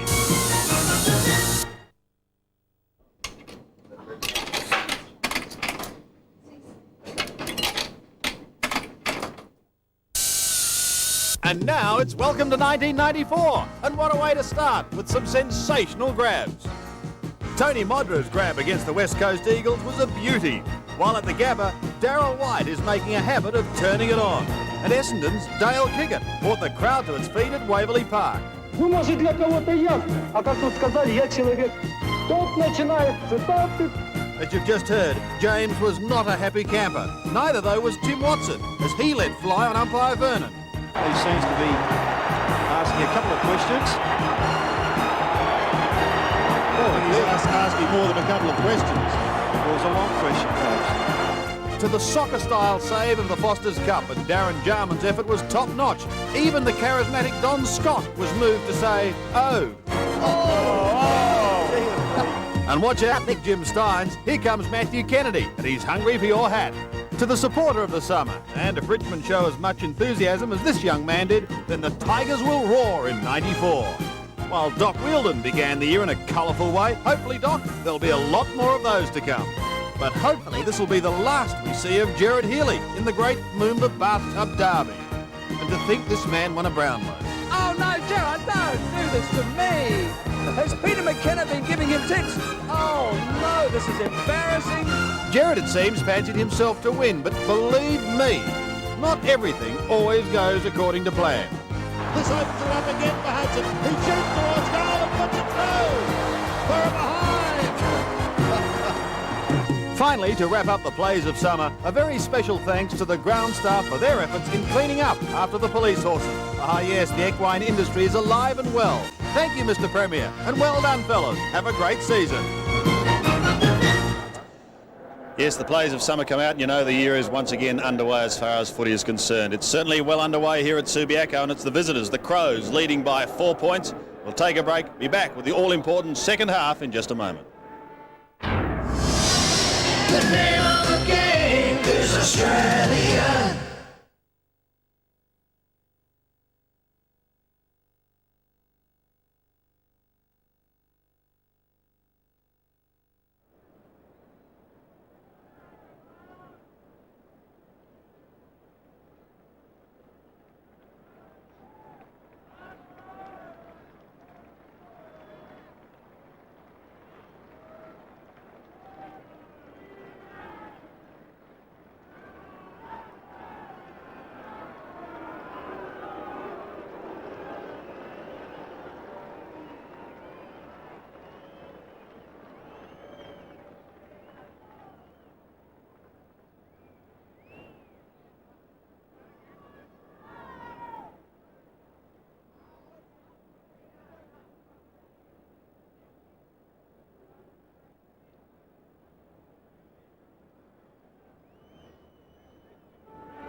So here we go, the second half here at Subiaco. The visitors Adelaide leading by just 4 points. It's been a seesawing struggle in the first half, and I'm sure it will continue. Bickley has a fresh air shot. Jarman tries to get out and make a little bit of space. He was looking for Mark Visca. Kemp also swipes it wide past McDermott. Here comes the charging Spinks. He did well to give it to Pike. Proppy kick, it's high. Subic has got to come from behind, and that's too much of an ask. He can't do it as Paul Rouvray charges away. Not a good kick. It may open the door for Turley. A wide, long hand pass to Mainwaring from 47 metres. Chris Mainwaring blasts away at goal, hoping to give the Eagles a mighty start, and he's done just that. The Eagles regain the lead. Yes, and the standard set for this start of this third quarter by Brett Spinks, just coming through, Jason Spinks I should say, just charging through from that earlier contest and just taking control of the footy, allowing the ball to run on. And Mainwaring, a very deliberate shot with Chris Lewis telling him he was clear to settle and pop it through. So just as they did in the opening term, the Eagles get a quick goal. They're in front by 2 points now. Wren goes up, gets it down to Jarman. Quick hands away to McGuinness, who kicks inside the 50. Jakovic goes back, loose ball. Lee's on the forward line, run down by Worsfold, holding the ball, a decision. Worsfold deep in his own defensive area. Chip pass out wide, releases McIntosh, who runs up to half-back, kicks through the wing. Awkward half volley. McKenna to control, he couldn't. And the ball goes across the boundary line. That breeze blowing more across the ground now, so it's come from 3 directions during the course of this game. Maynard's got it. Floats one down towards right half forward. Brennan going back. Judged it pretty well. Got his fist to that one in awkward circumstances and gets it out of bounds. There's Michael Brennan to throw in about 60 metres away from the Crows' goal. Hall and from behind Brennan. Hacked out of there by Hart, marked by Turley. Jakovic, Solomon in trouble now, he'll need to work. Smart right on him. Jakovic played it pretty well. He'll get the free kick, didn't have the ball. Back to Jakovic at centre half back. Off he goes quickly. The Eagles getting a quick early goal. As Waterman goes to Matera, it ricochets from his boot. Finishes over the line. Almost down to centre wing. Very warm conditions, tough for players today, but they're putting on an excellent show. Jarman at the bottom, Turley there with him, McGuinness in over the top, Banfield scouting, Wren is there also, and Pike finally disentangles himself from Mr. Jarman. And a bounce to take place.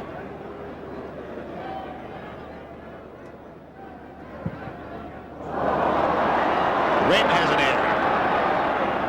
Crowd finding it all just a little amusing, and another bounce.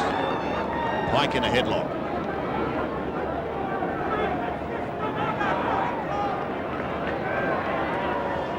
Two points the margin. It's the Eagles who lead. And again a disappointing bounce. Pike turns it round. Down towards Spinks. He's under pressure. That was from Jamison. Jamison goes in towards the centre. Now a chance for the Crows to go forward through Mark Visca. Long kick up towards Modra. McIntosh with him. Modra had front spot. Couldn't take the mark. Wiedemann held. He didn't have the football. The umpire says play on. Pushed wide by Mainwaring. He sucked it off the ground. A throw in on that other side. Yes, Wiedemann still asking the question. David Hallett, the umpire on the spot, but not there. So boundary throw in just outside the 50. Eagles led by 5 points at quarter time. Adelaide out by 4 points at the half. Here's McGuinness with the right foot down towards full forward. McIntosh brilliantly done. Charged to that one. And then threw himself like a soccer goalkeeper going up to protect the top left-hand corner of the net. Knocked it away. It's out of bounds. There's Wiedemann. The ball was cleared away from him and he just was continued to be held on to. Liptak, centering kick meantime, missed by Jarman, taken by Turley. That's been a heartening sign. He's playing pretty well.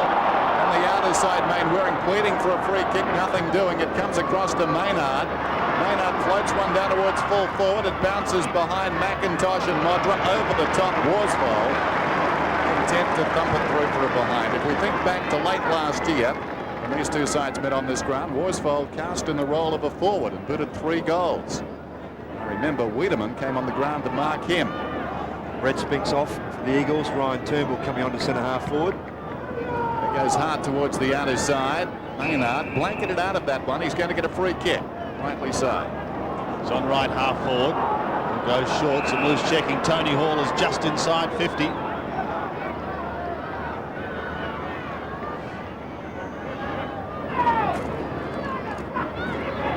A point the difference at the moment. Favouring West Coast. Tony Hall. Slight breeze at his back.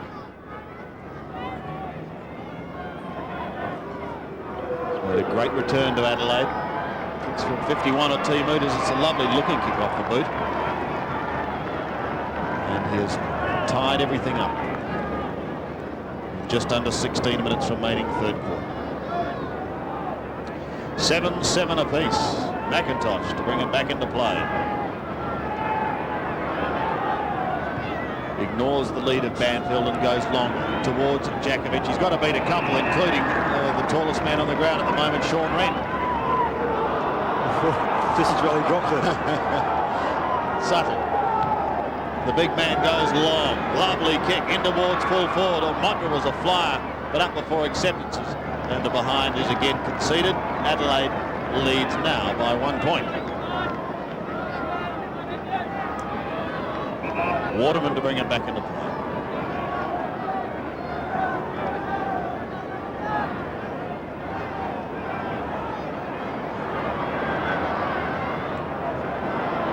Well, he's in 2 or 3 minds as to what to do. Eventually just drifted into the back pocket to Hart. Thought about popping it over the top to McIntosh, but now goes long.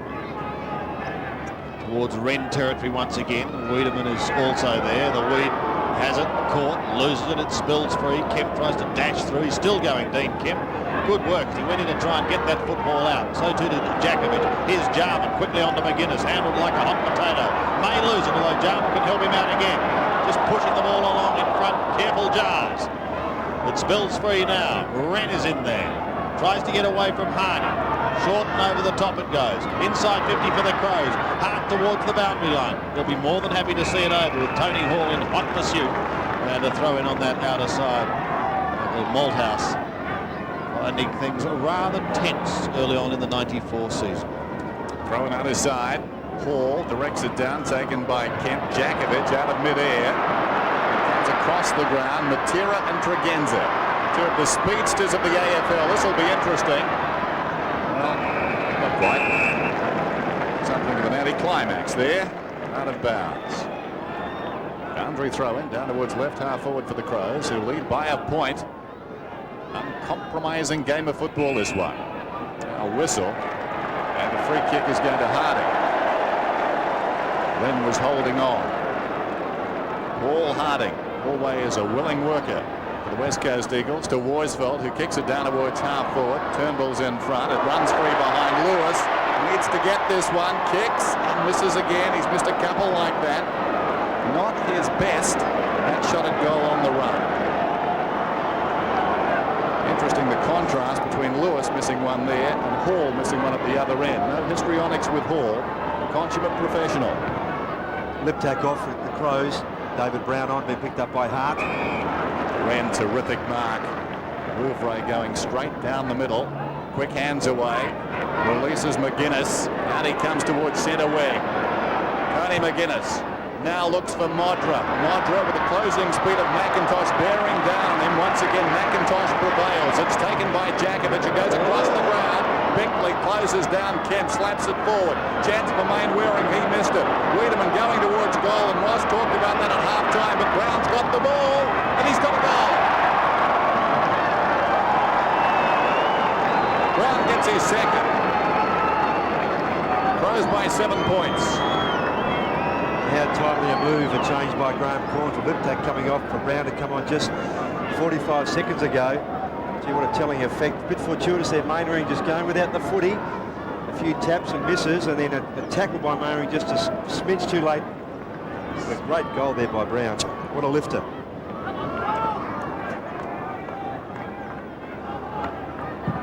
One straight kick in it. It favours the Crows. Harding out of the centre, but taken by Bickley. Forward they go again through Visca. Wide to Tregenza, the Crows. Up to half forward, deeper than that. Now towards Modra and McIntosh. Modra in front, McIntosh behind. This time is the victor. Lays it off to Hart. Tucked in the back pocket. He bounces his way out. He's got a bit of time and a bit of space.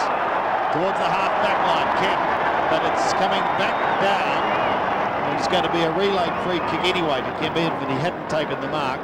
On the Brown. Yeah, on the Shepherd. Yep. Banfield. Almost down to centre-back. He hugs the boundary line. In fact, he's a smidgen too affectionate. Just lacks that bit of punch with his kick, Drew Banfield. He's worked tirelessly today on McGuinness, a terribly hard man to stop. It just lacks that bit of finesse with his kicking. Hart back over the middle once again. Hall at the back, unable to complete it. And a bounce to take place just forward of centre for the Adelaide Crows, who've been here 3 times in the past. The closest they've got is 37 points. I have a feeling that is not going to be the case today. How close they get remains to be seen. Can they win? Smart round his body up towards Modra. McIntosh wearing him like a glove. Very clever kick by Smart, but McIntosh there, Sandy, you're quite right. I mean, his pace is just very deceiving. Almost looks as if he's lumbering. He's got a very timely fist there. Hall did the ruck work to accommodate Brown. And a kick that is wide and just through for one behind.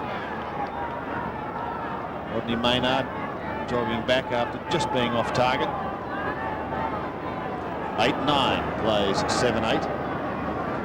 And the windsock here showing that there is very, very little breeze, if any. David Hart to bring it in. Very short to McIntosh. Not a lot gained there. McIntosh back towards the middle. Well, here you go. Back across the ground.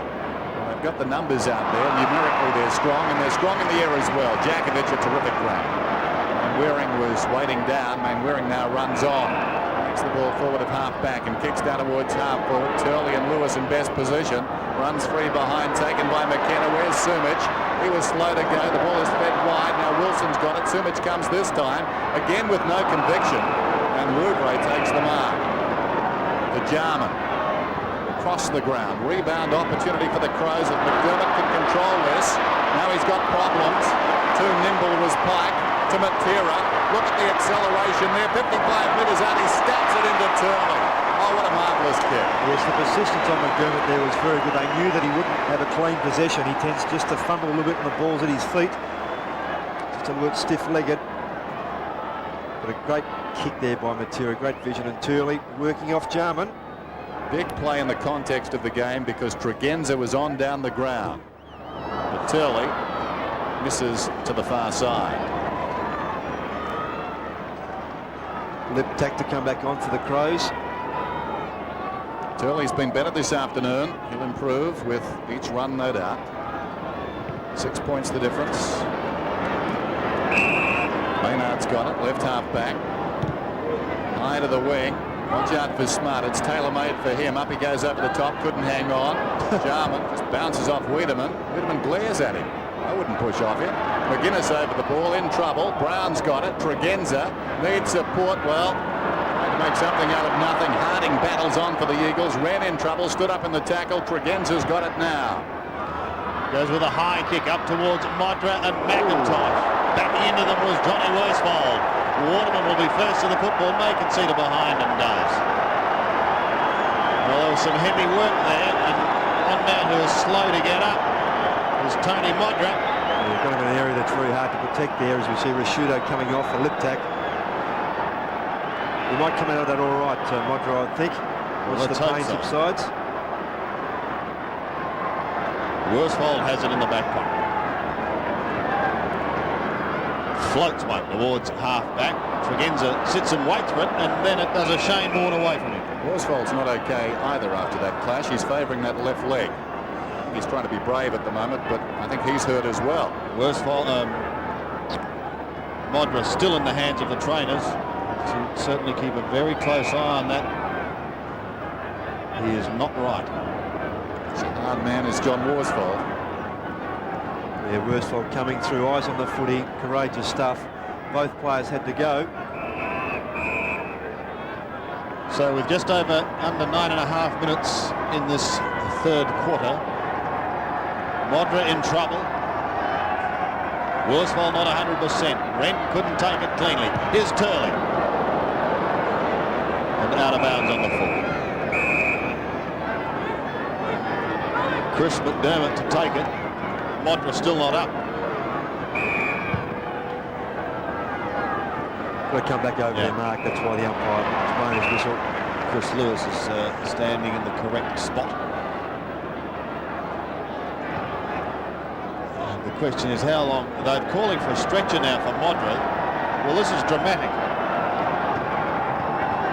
And very, very sad and bad news for the Adelaide Crows.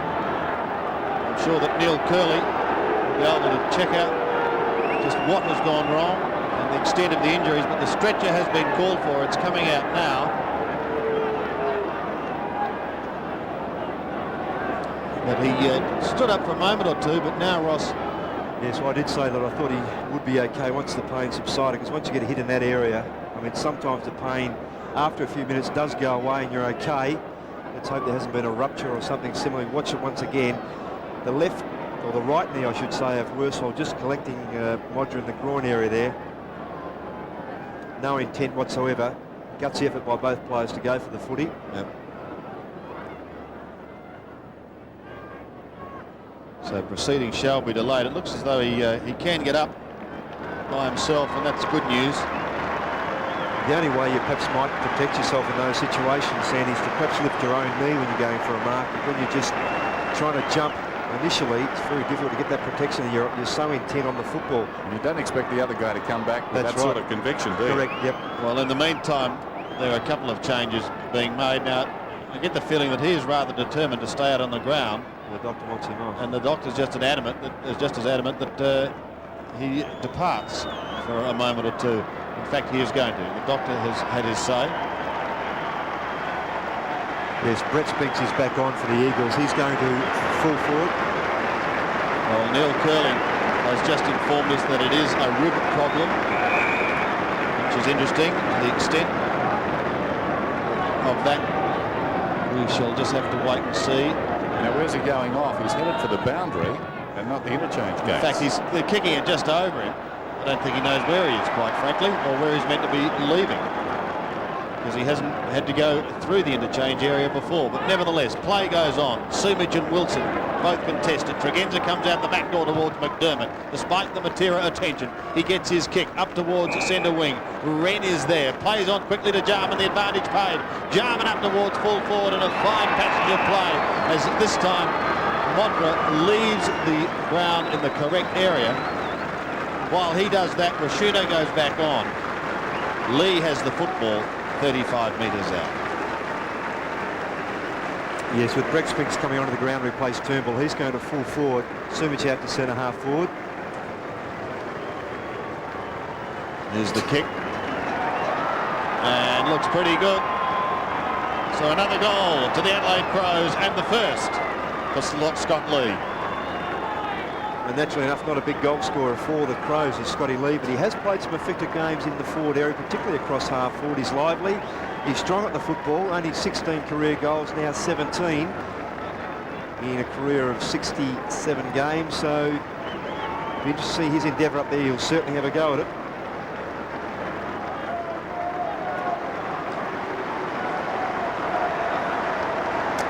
So a tough day for this man, Tony Modra, off the ground. It's the one goal, well and truly beaten by McIntosh, and then involved in a collision with John Worsfold. Down goes Kemp, taken by Harding, who boots it towards half forward. Hart's in front, the two redheads over the top. McKenna, loose ball.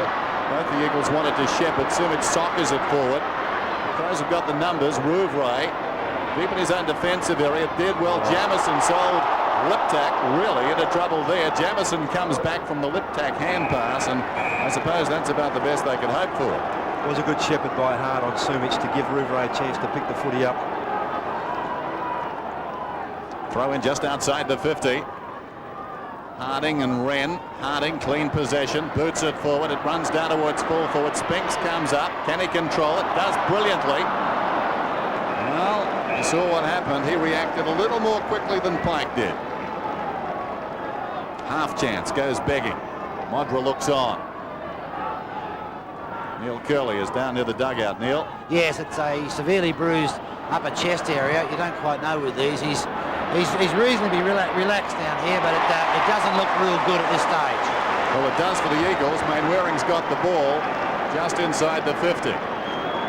Paul Harding limping off. This is interesting. A war of attrition at the present time. Mainwaring, this will test him. Floats it right across the face. Big leap by Rouvray. Hooks it back. Jamison escorts it across the line. Just wondering with Paul Harding either a left hip or perhaps his knee. Hard to assess just at the moment while he's walking through, but definitely off with a limp. Jamison brings it back into play. To the outer side he goes and finds Tony McGuinness. The Crows holding sway at the moment without Tony Modra. To centre wing, good mark taken by Tony Hall. In fact, just forward of centre wing. He chips to Wiedemann and he's off. He got the call in turn from Tregenza, but what sort of a kick is it for him? Can keep it in play from 55 metres out, pumps it high in towards full forward. Big pack of players contesting this football. Scotty Lee is there. He's just come off a goal himself. Loses it, however, this time. And a chance for Hart to clear. He runs into trouble. He loses the football for the moment. Jarman takes it, gives it off to McGuinness. How often have we seen that in the past couple of years? Wide he goes, and the juggler is Tony Hall. Thought about going on. I think you did, Tony. 50 metres, now 45. Pulls it back, but pulls it too far. One behind only as the result. But the Crows doing the bulk of the attacking, and they are leading. They're just a bit short across that full forward line with a Shuto now. Shuto at full forward, Scotty Lee in a forward pocket. They'll rely then on Smart and Hall to do the bulk of the air work there. Interesting. He's got Jamison on Sumich. Obviously, Corns likes that matchup, so he wouldn't take Jamison away. A man who can kick goals, so Rashudo is the full forward. McIntosh, who's probably best on ground, boots in over the top. Hall. Ball is out of bounds, left half forward. Crows lead. It's handy now. It's out to 13 points. Paul Harding with a problem or two.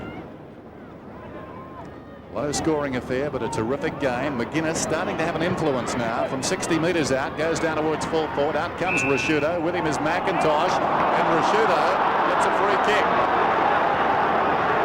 Modra has been unable to do. So you find it hard to really pick those. Umpire David Howlett just saying that McIntosh edged Rashudo out of the footy, out of the contest, I should say, perhaps before the footy was there. But look, what are you supposed to do? A bit of a hold on, but they're both their arms left and right are interlocked. Mark Rashudo from 25 metres out stretches the lead. His first goal, and the Crows now pulling away. And Red is off the ground, Pittman on to change the ruckman, and that's where this third umpire, because all three umpires and anyone around the ground has always got a differing opinion on those grey areas. It's always up to someone's interpretation, and we don't have the same interpretation by two people, let alone three.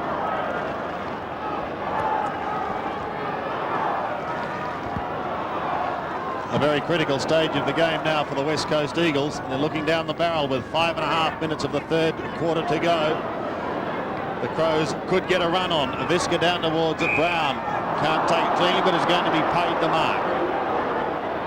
Brown from centre wing goes up towards half forward, almost inside 50. Jakovic drops back and he takes a timely one in defence. 10-11 plays 7-10. Biggest lead we've seen in this game for the day. Sumich right down on centre wing. Lewis off to Matera. They need a spark, the Eagles. They need something to lift them. Waterman over the line. We saw Harding leave the ground for the Eagles. John Rogers, what's his medical situation at the moment? Sandy, it looked as if he was going straight down into the change rooms and not onto the bench. He's got a bruised hip. He walked halfway down the players' race and came back and sat on the interchange, so hopefully he'll be able to take his place back on the field a little later on. Thank you, John. There's the bounce once again. Pittman, Turnbull, Kemp. Round his body goes Dean Kemp. Inside 50 once again. And over the line for another throw. Sandra, just a question for Ross. Now that Modra's gone, would you be thinking about McIntosh on the forward line? I would. Exactly what I was going to say, because I would be inclined to, I prefer to leave Sumic at full forward and put McIntosh to centre half forward, because the structure with Sumic at full forward is much better, more consistent, and that's what the players are used to. Tregenza's kick goes over the centre. McKenna got the nasty one in the face earlier in the day, but has recovered well. Pushes wide towards Brennan. His hand pass is a little too healthy for Djakovic. It goes over the line. Graham Corns coming down on the sidelines already. We've got just over 4 minutes remaining. Chest out. Corns is looking pretty happy with proceedings at the moment. Well, he may. Yes, indeed. Boundary throw in. Pittman in front. Almost got a free there. Down goes Brown. Immediately claimed. And a bounce. Because Brennan could go back to full-back, Dennis, and you can have, in fact, I think McKenna's now going back there. You may see McIntosh come forward, Brennan to full-back, and you can also have Wilson to a half-back flank. Pittman slaps it down. Bickley first back, close to the boundary line. Good terminus for the Crows. Bickley kicks inside the 50. Djakovic confronted with a problem by his son. At the top was Smart. McIntosh left it behind. Manwaring Sock is at forward. Opportunity for Wilson. It's a whirling dervish down there. Wilson was pushed in the back, and I think he's going to get the free kick. It's just untidy work there by William, and just over the top of him. Peter Wilson is the man on the mark. McIntosh into the forward line. McKenna to full back on Rashudo. How does he listen? Oh, nervous here. 10-11, 7-10. High kick to the wing. Sumic fisted away by Jamison. Pittman roving the pack. McGuinness again. Ominous signs here for the West Coast Eagles. Wiedemann 60 metres from goal. That's not a good kick. Out of bounds on the full. Down in the pocket. Spinks is off. Bond is on. Meantime, free kick to Guy McKenna in the back pocket. Just under 3 minutes remaining. This third quarter, a quarter that has been dominated at the moment by the Adelaide Crows. It's not a match-winning lead, but it's a healthy lead. Kemp trying to get something going. Has a couple of bounces down to the wing, then drifts it up towards half forward and Waterman. Hart paying him close attention. Lewis and McDermott both come in late, and it's a throw-in. So McIntosh has gone to full forward. Coach D. Cometti. Well, it's not quite right. Hey, We're only half right. That's right. We want him at centre half forward. Well, they're testing him. We'll just see how he goes. Another bounce. Get the phone, Ross. I have to, but for other reasons. Almost down to the 50-metre line for the Eagles. They desperately need a goal or two before three-quarter time, because they've been hard to come by in this contest so far. Pittman front spot over Turnbull. Bond playing tunnel ball at the bottom down there for a moment before the umpire comes in and decides to put another bounce. Well, it's going to certainly test the Eagles in the final quarter. Can they come back? Are they looking at zip and 2 after a fortnight of the 94 season? On the other hand, the Crows could be sitting pretty at 2-zip. That all that lies ahead of us. We have another throw. Pittman, Turnbull, Sumic comes over the top and pumps it straight to McDermott. He in turn goes towards centre wing. Wiedemann, good strong mark. He was receiving plenty of attention from Wilson and did it well. Great effort. The Weed on the wing. To half forward. Smart couldn't quite juggle it. Matera waiting down in front. The elusive Matera off to Djakovic. They're defending, but they're finding it very, very tough as Jarman prevents another clearing thrust. Another bounce will take place. Brennan at the bottom. Time ticking away. Just over a minute remaining in this third quarter. Matera gives chase with Tregenza. These two have been at it all day, and Tregenza just a little toe poke to sneak it away from Matera for another throw. You think back to games between these two sides in Perth over recent seasons, and I think this game to date says something about the growing maturity of the Adelaide Crows. They look a much harder side today. They've been very impressive as Bickley pops this one out. no question about that, Dennis. You talk about North Melbourne. Dennis Pagan said after the game yesterday that their strength through weights has improved greatly in the last 6 months, and the Crows over the last 3 years are certainly much better in that area. So much big mark on the wing. Take a good kick from here. The optimist. Sumich towards half forward. Lewis body to body with McDermott. Came to him eventually behind. Pike feeds it out wide. Matera right on the boundary line. In fact, he was across, and it will be thrown in. Yes, they've asked Matera to produce something special a few times, and unfortunately when you're against a player like Tregenza who's equally fleet-footed, it's just terribly difficult. Crows lead by 19 points, 25 seconds from three-quarter time. Turnbull, valiant attempt to knock it down. Jamieson, McGuinness, bad luck for him. Banfield knocks it away. Still Banfield goes out numbered 4-1. Almost got it through. Well played, Mainwaring against the flow. Now Turley, a last gasp goal, an opportunity here for the Eagles. No.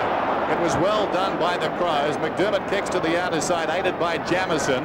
Well done by Hall. Got it to Liptak, who goes over the top Maynard, but time is out as Maynard kicks inside the 50. In fact, I think the kick will be paid simply because we heard the siren, but the umpire hadn't.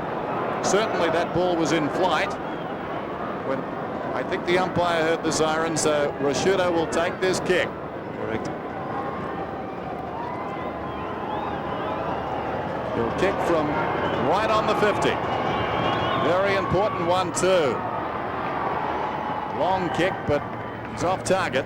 So the margin is 20 points at three-quarter time. Just check that scoreline. And I think Graham Corns has reason to be happy. The Crows will turn with a handy lead at three-quarter time. The greatest rivalry in football, Carlton and Collingwood. From the MCG tomorrow, an Easter special on AFL Monday.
The Adelaide Crows are looking for their first victory here in Perth. They're on the way at three-quarter time. They lead 10-12 at 72. Nigel Smart and David Brown have each booted 2 goals. Of course, the big news, Tony Modra left the ground with a bruised chest. He has 1. The Eagles are 7-10-52.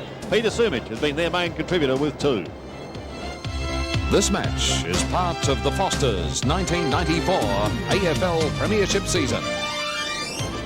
And don't forget, the round concludes tomorrow with a couple of big games. Carlton and Collingwood, 2 of the great rivals in sport. The MCG will be packed. There will probably be 85,000 there to witness that one. The Collingwood Army on the march against the Blues, last year's grand finalists, whilst down the highway at Cardinia Park, Geelong takes on Footscray. Check your local guides, though, wherever you may be viewing, for details of coverage, because some of that could be in a replay situation. Speaking of that, that is just the case today with the game at the MCG between Richmond and Brisbane. Now, if you don't want to know the score of that game as it stands at the moment, then please look away now.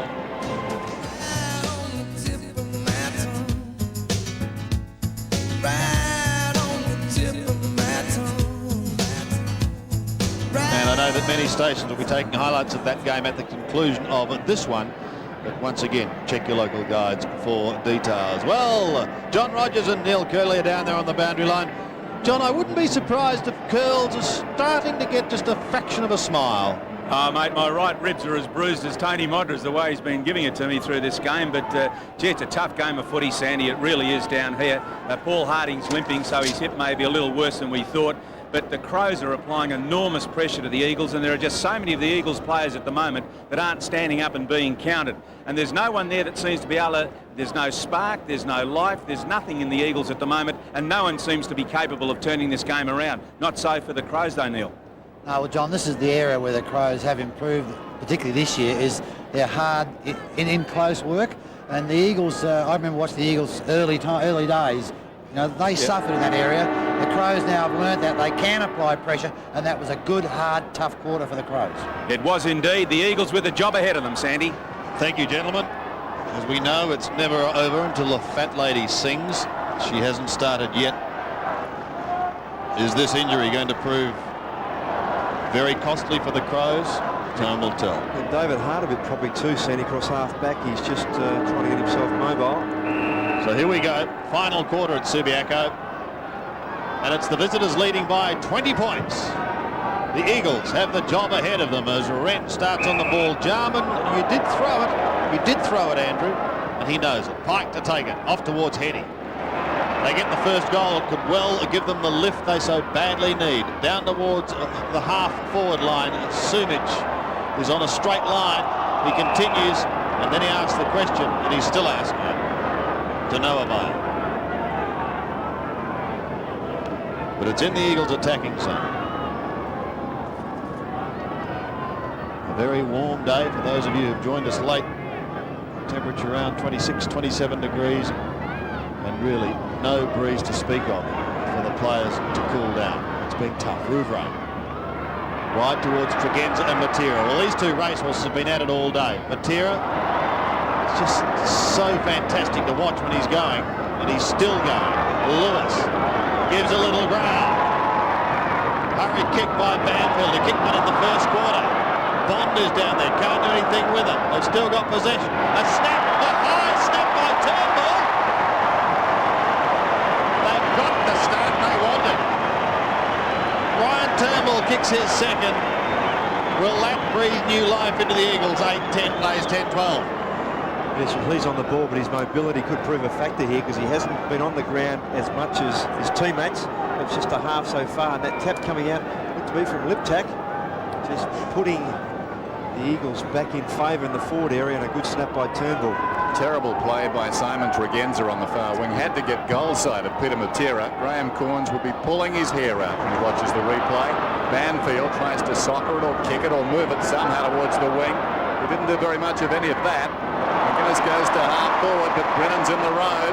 Drives it down towards half forward for his team now. Heady was pushed in the back, and he'll get the free kick. Red Heady. They need a spark from him. spent quite a bit of time off the ground.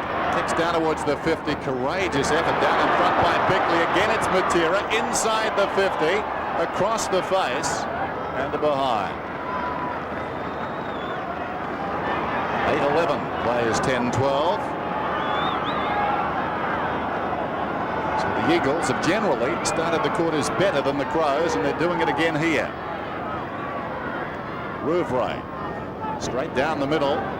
Turnbull needs to punch away, tried to miss the ball. It comes behind Brown. In there was Lewis, almost held without it. Goes on in any case. Blanketed though by Jarman. Wren gives it back to Jarman. Tregenza still in the centre square. Terrible kick. Jakovic. It's been a great duel, Jakovic and Smart. Jakovic has won it. Wilson, not a good kick. Gives the ball away on the outer side. Bickley behind Matera. Gets the hand pass off. Visca's kick is good. Wiedemann's got it. Just on the defensive side of centre. Wigney warming up on the sidelines. Wiedemann, high kick towards the 50-metre line. Tony Hall is one of the flyers, but another was Rodney Maynard. The goal in the first quarter, going from 55, gets underneath a drop punt. It's high in towards the square. Rashudo! I'll tell you what, the move of Maynard on the wing to pick up wearing the absence of Greg Anderson's worked pretty well. That grab there was terrific, and he set that ball high, hoping it might just carry a little. And knowing Rashudo very strong overhead, McKenna just misread that, which is unlike him. He's kicked one. Very deliberate. And he's kicked his second. So Rashudo again gives the Adelaide Crows some breathing space. It's 11-12 at 78. The West Coast to 8-11, 59. Yes. And while this replay's on, we have Stuart Wigney coming onto the ground, going for the forward area, forward pocket to complement Rashudo. And Visca is off.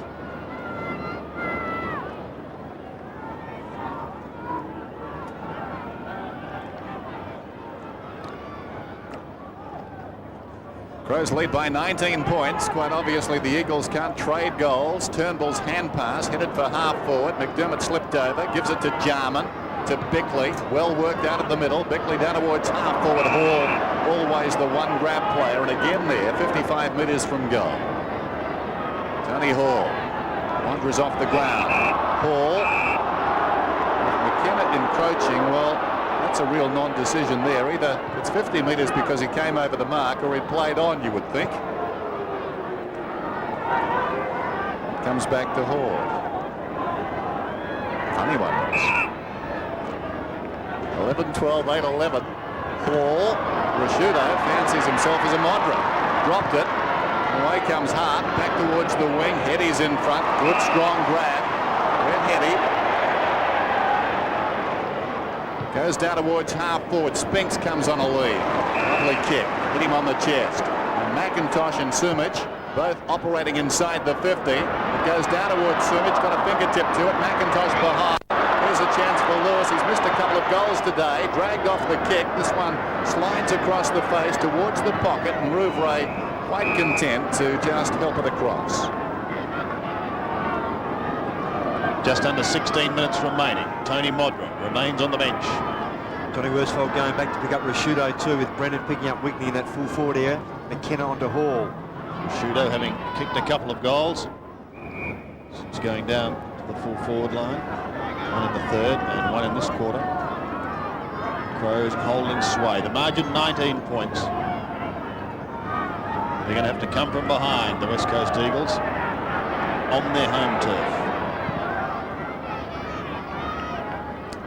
Bounce, and it's Lee who gets the hand pass away. He's done some good work, takes it again, kicks back towards Brown. Can't quite complete the mark. It didn't come off the boot of Hart. It wobbled over the line. And another throw.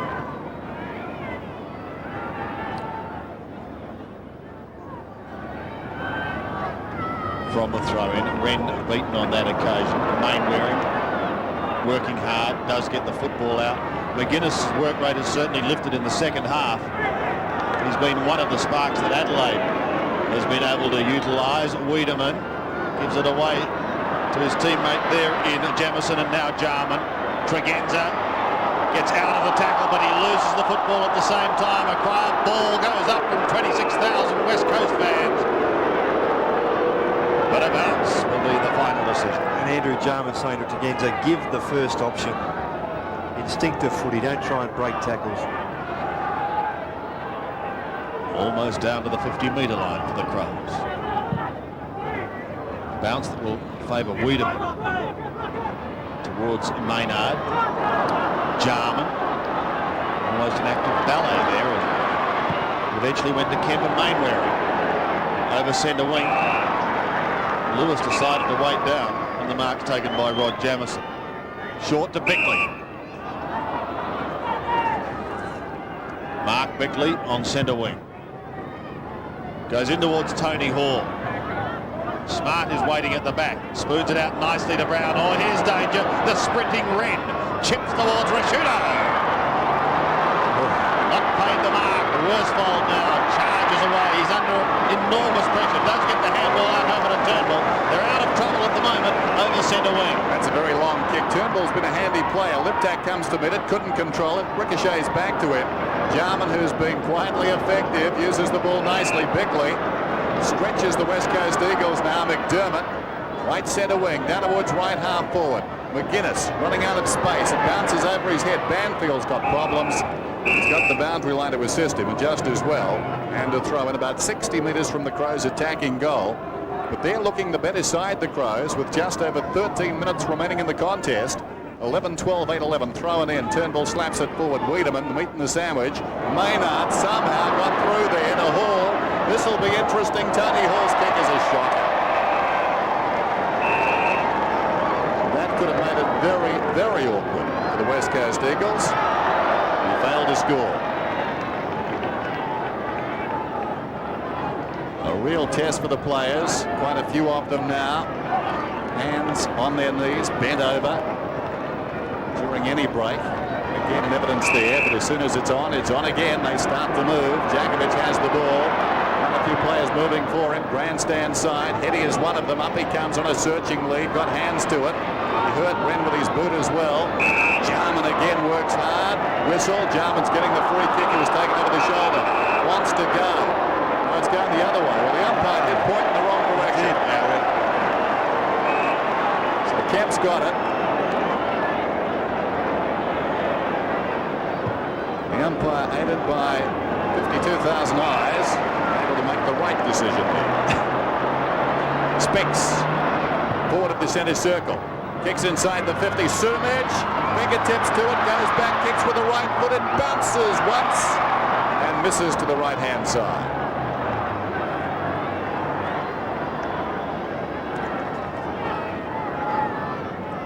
£18 the margin. And just over 12 minutes remaining.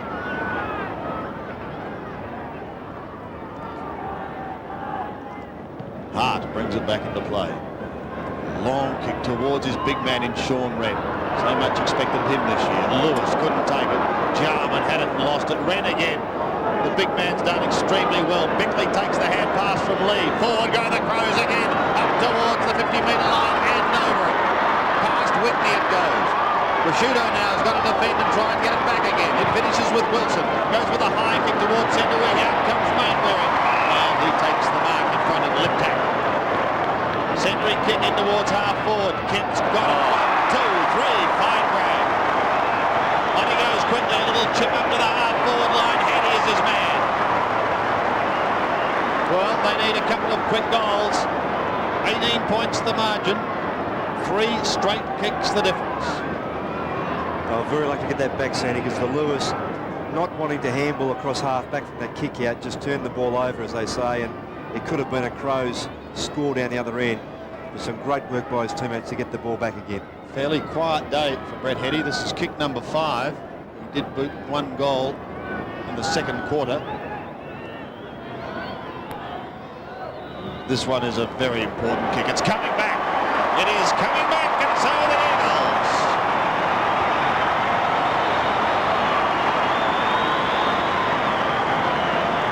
Well, a telling kick it certainly was, and his ability to kick goals has been critical for the Eagles. He's had some ups and downs, Brett Hetty.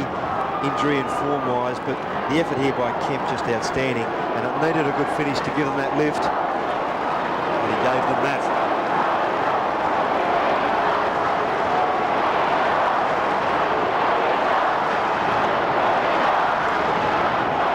And so we cut to the chase. 12 points the difference. It's going to be a big finish here at Subiaco Oval. The umpire calls for the ball. Rigney off the Crows, Pittman back on. Just under 11 minutes remaining. 11-12, plays 9-12.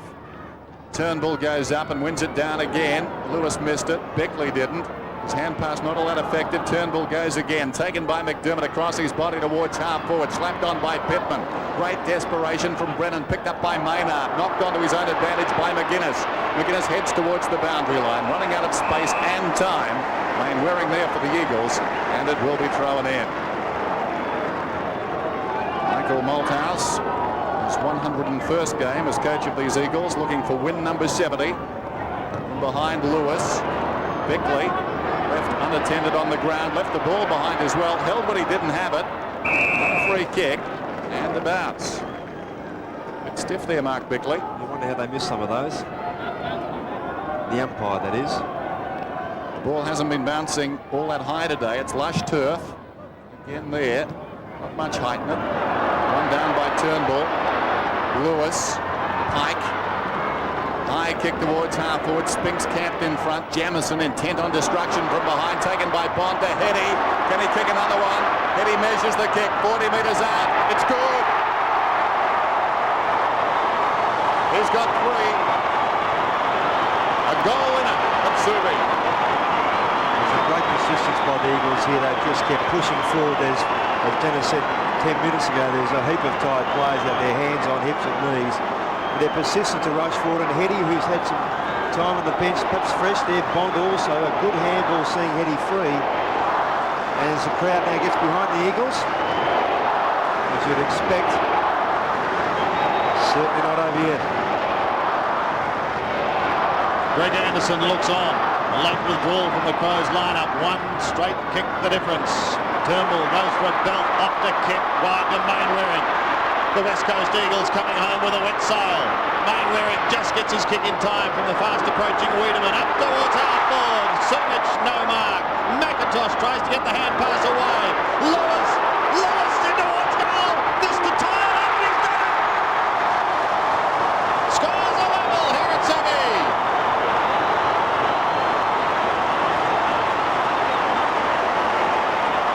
And Chris Mainwaring featuring again. He chased McGuinness out of bounds about 5 minutes ago, not allowed that player to go forward. And I thought he might have taken a bounce too many here, but his kick was very good on that left foot. Looking for Sumich, nearly a mark. And McIntosh just clever here. Lewis, again, I thought there might have been a handball opportunity, but too clever, did well.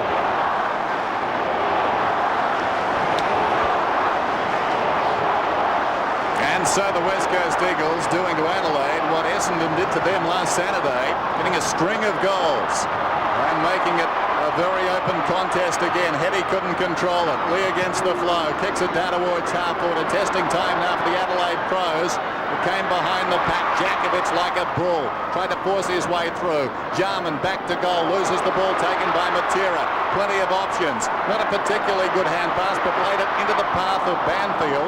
He collided with a teammate in Spinks. It went to Jamison, taken by Jarman. Jarman to the outer side. They're tired, but they're working hard. McGuinness down towards the 50. Hall cut off by McKenna. McKenna charges after it full-chested. He's over the boundary line, and it will be thrown in about 75 metres from the Crows attacking goal. Scores all level. 8.5 minutes to go. 11-12 apiece. This is where you admire the threshold, fitness threshold of all players. To continue at this pace under these conditions, just admirable. Turnbull and Rank. The former wins it, but it's Matera. Away goes the racehorse. And away go the West Coast Eagles over centre wing. Up towards right half forward, up towards Sumich. But under plenty of pressure from Paul Rouvray and over the line. Scores level.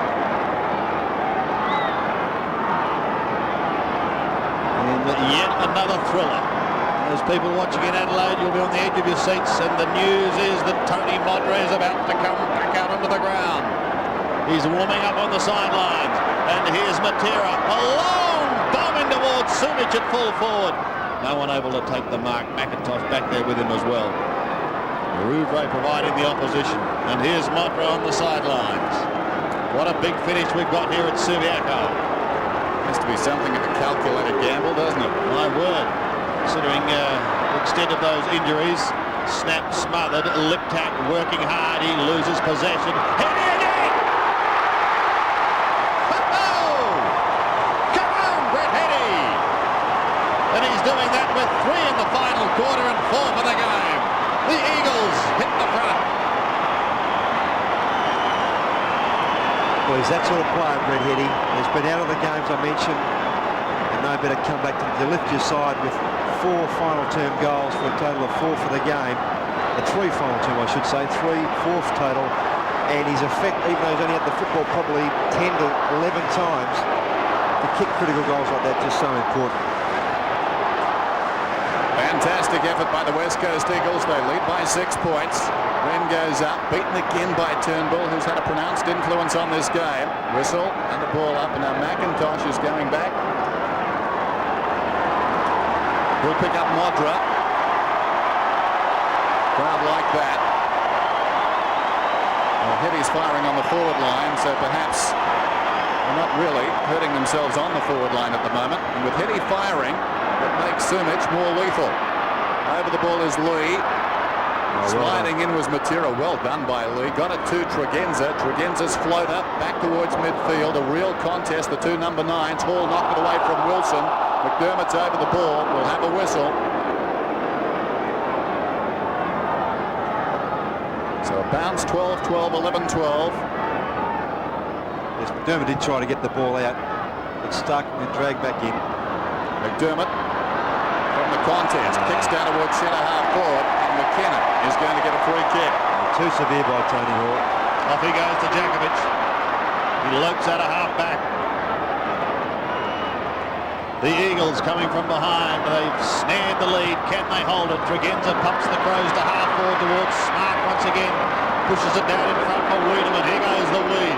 Another hand pass sets up Tony Hall. He lost it. And through goes McKenna. He clears wide towards man of the moment, Brett Heady. Away he goes from Lee. Short pass in towards the forward line. Sumic is his target. He won't be able to keep that in play. Unfortunately for him, unfortunately for the Crows. And a throw-in will take place. And Mick's having a quiet old chat in the coach's box.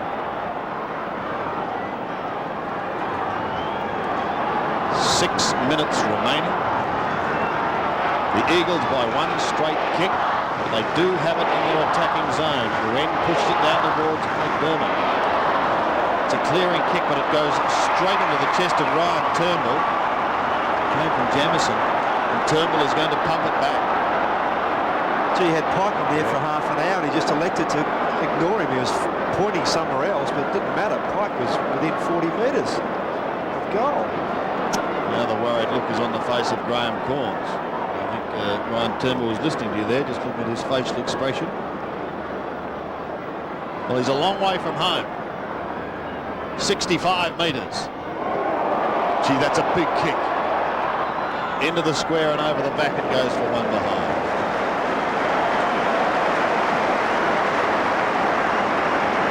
In the wash-up, who knows, it could be an important behind. 7 points now the margin.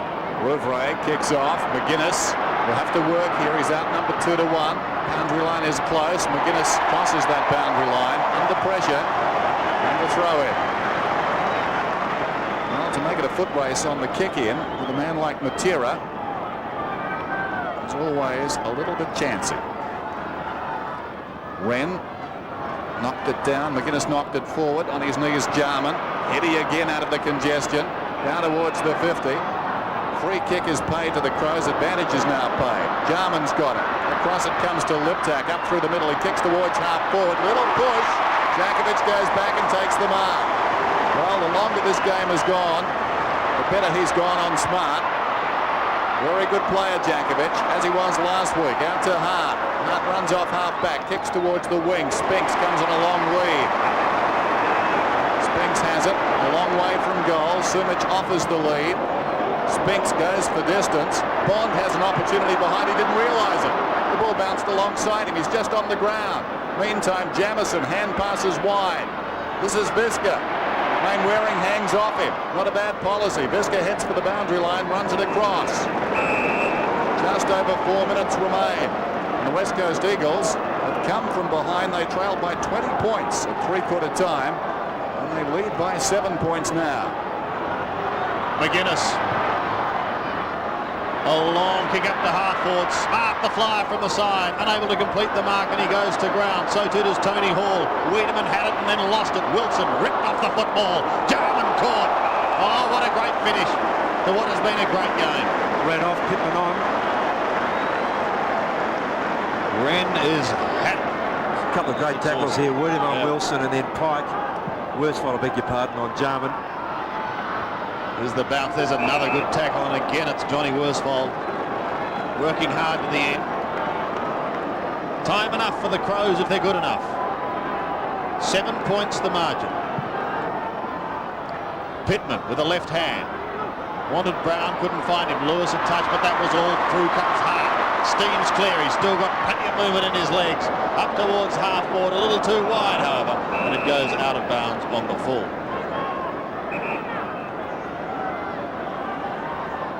Just over 3 minutes remaining.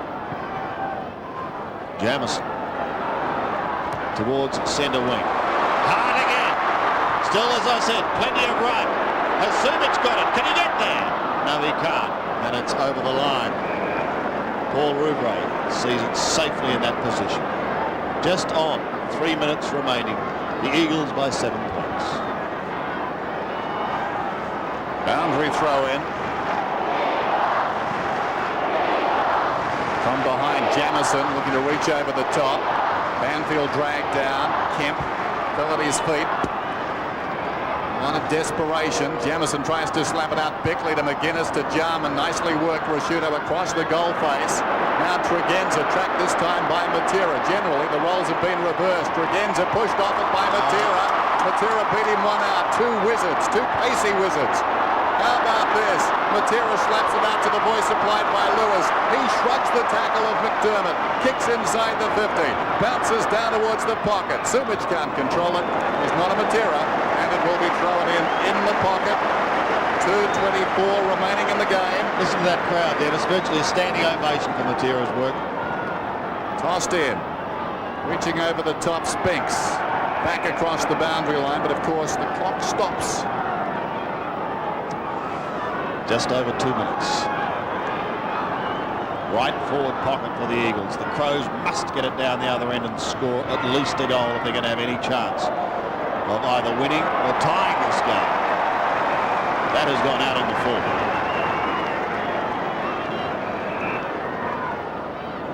Matera hands it back to Chris Lewis. Kicked one goal earlier in this quarter. Too far out to score here. Put it deep into their attacking zone. They'll need someone to take a big mark or someone at the back. He's done it again! Brett Heady 4 for the quarter and 5 for the game, and that is the seal for the West Coast Eagles. Well, it's an absolutely outstanding comeback by the Eagles. They really have worked tremendously hard, and for probably only 15 minutes of terrific football have won this game. And Heady just a revelation in that forward line in this last quarter. 4 goals to just really put his side back in front and then seal the game to boot. Well done. A look at satisfaction on the face there of Brett Heady. Up goes Pittman to knock it down. Pike was held. Free kick to the West Coast Eagles. Interesting story. Heady kicked 5 goals the first time these two clubs met. That was on this ground back in 1991. He was a star then. Perhaps the best player the West Coast Eagles had at that time. He's been struggling for form, but he's back in town today with 5. On the forward line, Visca gives it straight to Kemp. Look out, open goal, all over. Kemp gets his first. And hasn't this picture changed at Subi, not only amongst the crowd, who were disconsolate just half an hour ago, but with these West Coast Eagles who have changed the scoreboard so dramatically. It just shows you should never ever drop your guard or just believe you've got the game sewn up if in fact that's what some of the Crows players were thinking or feeling, because today's footy is just so quick to turn a game around, and with such quality players against you, you just cannot drop your guard at all. It's been a 7-1 final quarter. An extraordinary performance, and what a turnaround, as Roscoe said. Just over a minute remaining. It's a formality now. Banfield down towards half forward, down towards Lewis, but he is beaten by McDermott, a tired McDermott. It's going to go down as a very, very good win for the West Coast Eagles, because they were looking down the barrel after a loss last week, virtually on the siren. They have come back very strongly. Let's have a look at the Pittman once again. Fine juggling mark, and cop one for his trouble, but he gets it down to the 50-metre line, only as far as McKenna. Jarman gives chase, the ball spills free. McGuinness has worked tirelessly, particularly in the second half. He's lost it, and so too Jarman. And a bounce will take place just outside 50. The thing that makes it even more credible, Sandy, as we mentioned during the third quarter, in fact, John Rogers said, I think at three-quarter time, that no one really seemed to be wanting to stand up for the Eagles and take control of the game. And Hedy's done that, and it just made all the difference. Yes, what a final quarter by Brett Heady. 4 goals in the quarter. Bickley has it, 75 metres up. Be one of the last kicks of the game, and he's going to set sail for home, at least attempt to. It wobbles up towards the forward line. Wilson is there waiting down in front, swings it round his body back towards the racehorse territory. Tregenza and Matera. It's just been a wonderful struggle between those two all day, but there it is, it's all over. Victory to the West Coast Eagles, coming from 20 points down at three-quarter time. They have gone on to record in the end a convincing win, 14-13 to 11-12, with Brett Heady, the man of the moment, booting 5 goals, 4 in the last quarter. Let's go down to the background now. Here's Johnny Rogers with Ashley McIntosh. Yeah, very relieved Ashley McIntosh. What a magnificent victory. Yeah, it was actually. We're down by 2 or 3 at three-quarter time. It was just good to get back. Where did you get the spark from? From our loss last week, actually. You know, we have to get four points on the board, and you know, we couldn't lose the first one at home. Ash, congratulations on your game. You drew, I guess, what everyone would think was a short straw, but you did it real well. Yeah, I was fortunate that the ball wasn't delivered all that well up the ground, so it made my job a lot easier. Ash, I won't hold you up. Congratulations going to you and your teammate. Yes, the most exciting win to the West Coast Eagles, and always the sportsman, and a great sportsman too, Chris McDermott, coming over shaking hands. Crows in many areas perhaps thought they were going to rewrite the history books at three-quarter time. The Eagles had other ideas, but a fantastic performance. Top football continuing, of course, with Carlton Collingwood tomorrow, and we're going to be joined by Carlton coach David Parkin when we return. Here's the final scoreline though. The West Coast Eagles 14-13. 97, a 7-goal blast in the final term. Adelaide restricted to 1. They finished 11-12, 78. The name of the game is Australia.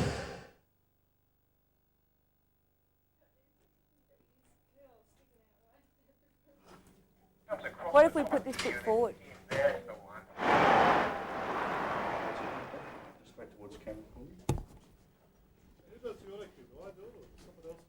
Travis was going to be here. Can't hear that.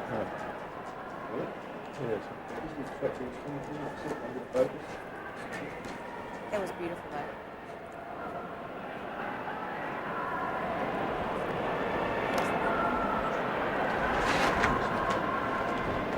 Oh, I feel weird. Ah.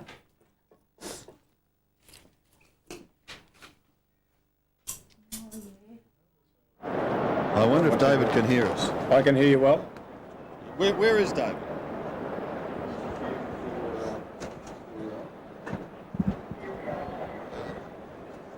Oh, really? David, it's Sandy Roberts here. Can you hear me? Yes, Sandy, I can hear you.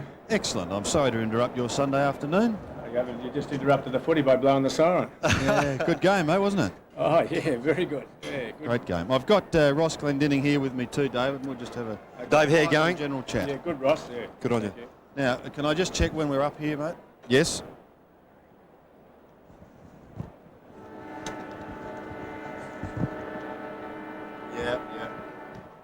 Yeah.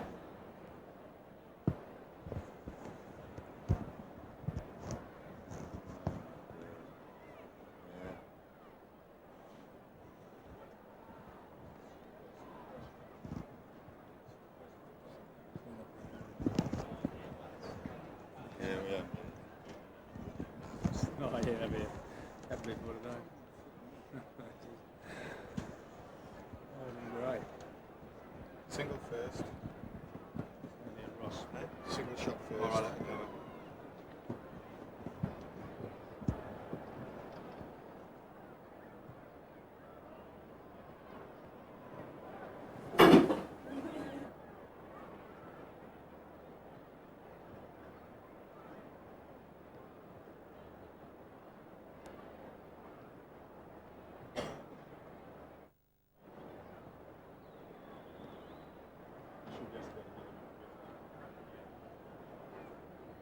It's really, yeah.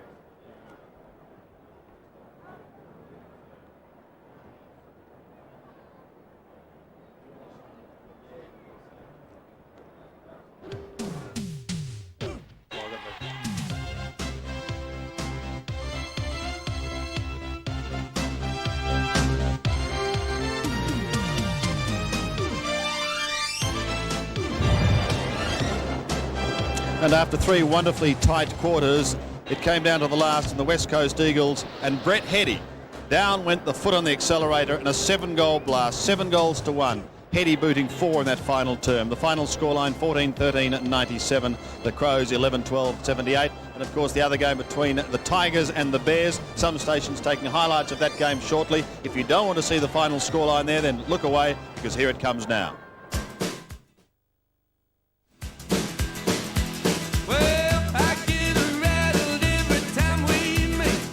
And as I mentioned, some stations taking highlights of that game a little bit later on, so stay with us. And stay with us too, because we're going to be talking shortly with Carlton coach David Park. And before that, though, let's have a look at some of the great marks that we've seen so far in our grand game of football. And these are some of the contenders for the Mark of the Year. And you've got a chance to be involved. Have a look at them. Here they are, the Mitsubishi Marks of the Year.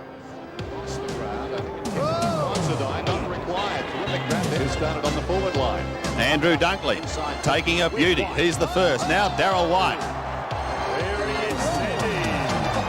And whichever one you like, make a note of the number you have to ring. Darryl White, the most exciting player. Andrew Gowes, great diving mark for Hawthorn. Tim Allen about to come on for Hawthorn. A real slips catch by him. Here's Stephen Stretch. Former Demon. Showed some great aerial work yesterday against Essendon. And Ross Lyon took one of the truly great marks. So some beauty is there. And bear in mind the numbers you have to ring. If you liked Andrew Dunkley's, then it's 005560 and then 681. Darryl White, 682. Andy Gowes, 683. Stephen Stretch, 684. And Ross Lyon is 005560 685. So go to it and pick the mark you think is the best of those 5 beauties in our Mitsubishi Mark of the Year. Well, one of the big games tomorrow is between Carlton and Collingwood. Traditional rivals, and over the years that rivalry has just grown and grown. But one man who's not too happy with us is Carlton coach David Parkin. He's not happy because we've just stopped a marvellous game of football. He's been sitting at home watching it. What do you think, David? Oh, terrific, Sandy. I think now the midfield's sort of tightened up in footy and the scores have tightened up, and to get 2 very competent teams like West Coast and the Crows, and it is great television. You mightn't be able to see that from here, but at home it was great television. Actually, one of the features of the Crows game is their fantastic leg speed. I know you'll attest to that. So is that going to be one of the key factors now? Are you concerned about Collingwood's leg speed? Well, I think it's one department we've improved a bit, Ross, to be truthful.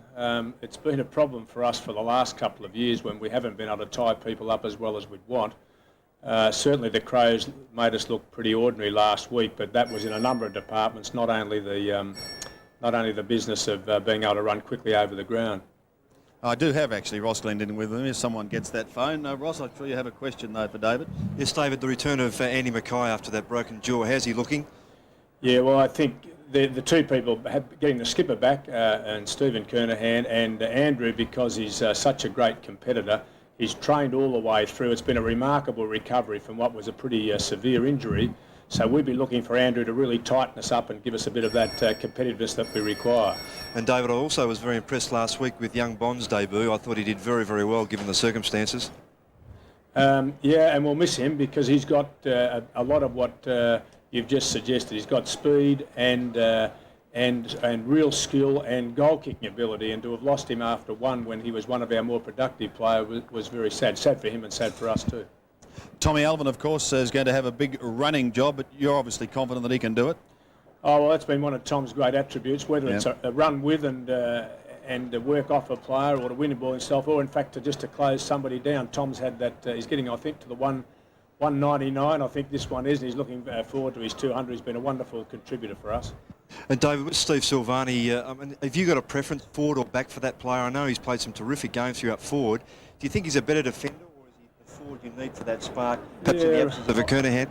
I think Ross. I think he does play better in the back half. I think he probably played better at centre half back above all else. But we've just had to use him. He's one of the really versatile, medium tall players we have, and in most games, Ross, to be truthful, we've had to play him at both ends. But he's an asset in that department. I think he does play better down back, but we'll use him at both ends of the ground. I think we probably will tomorrow too.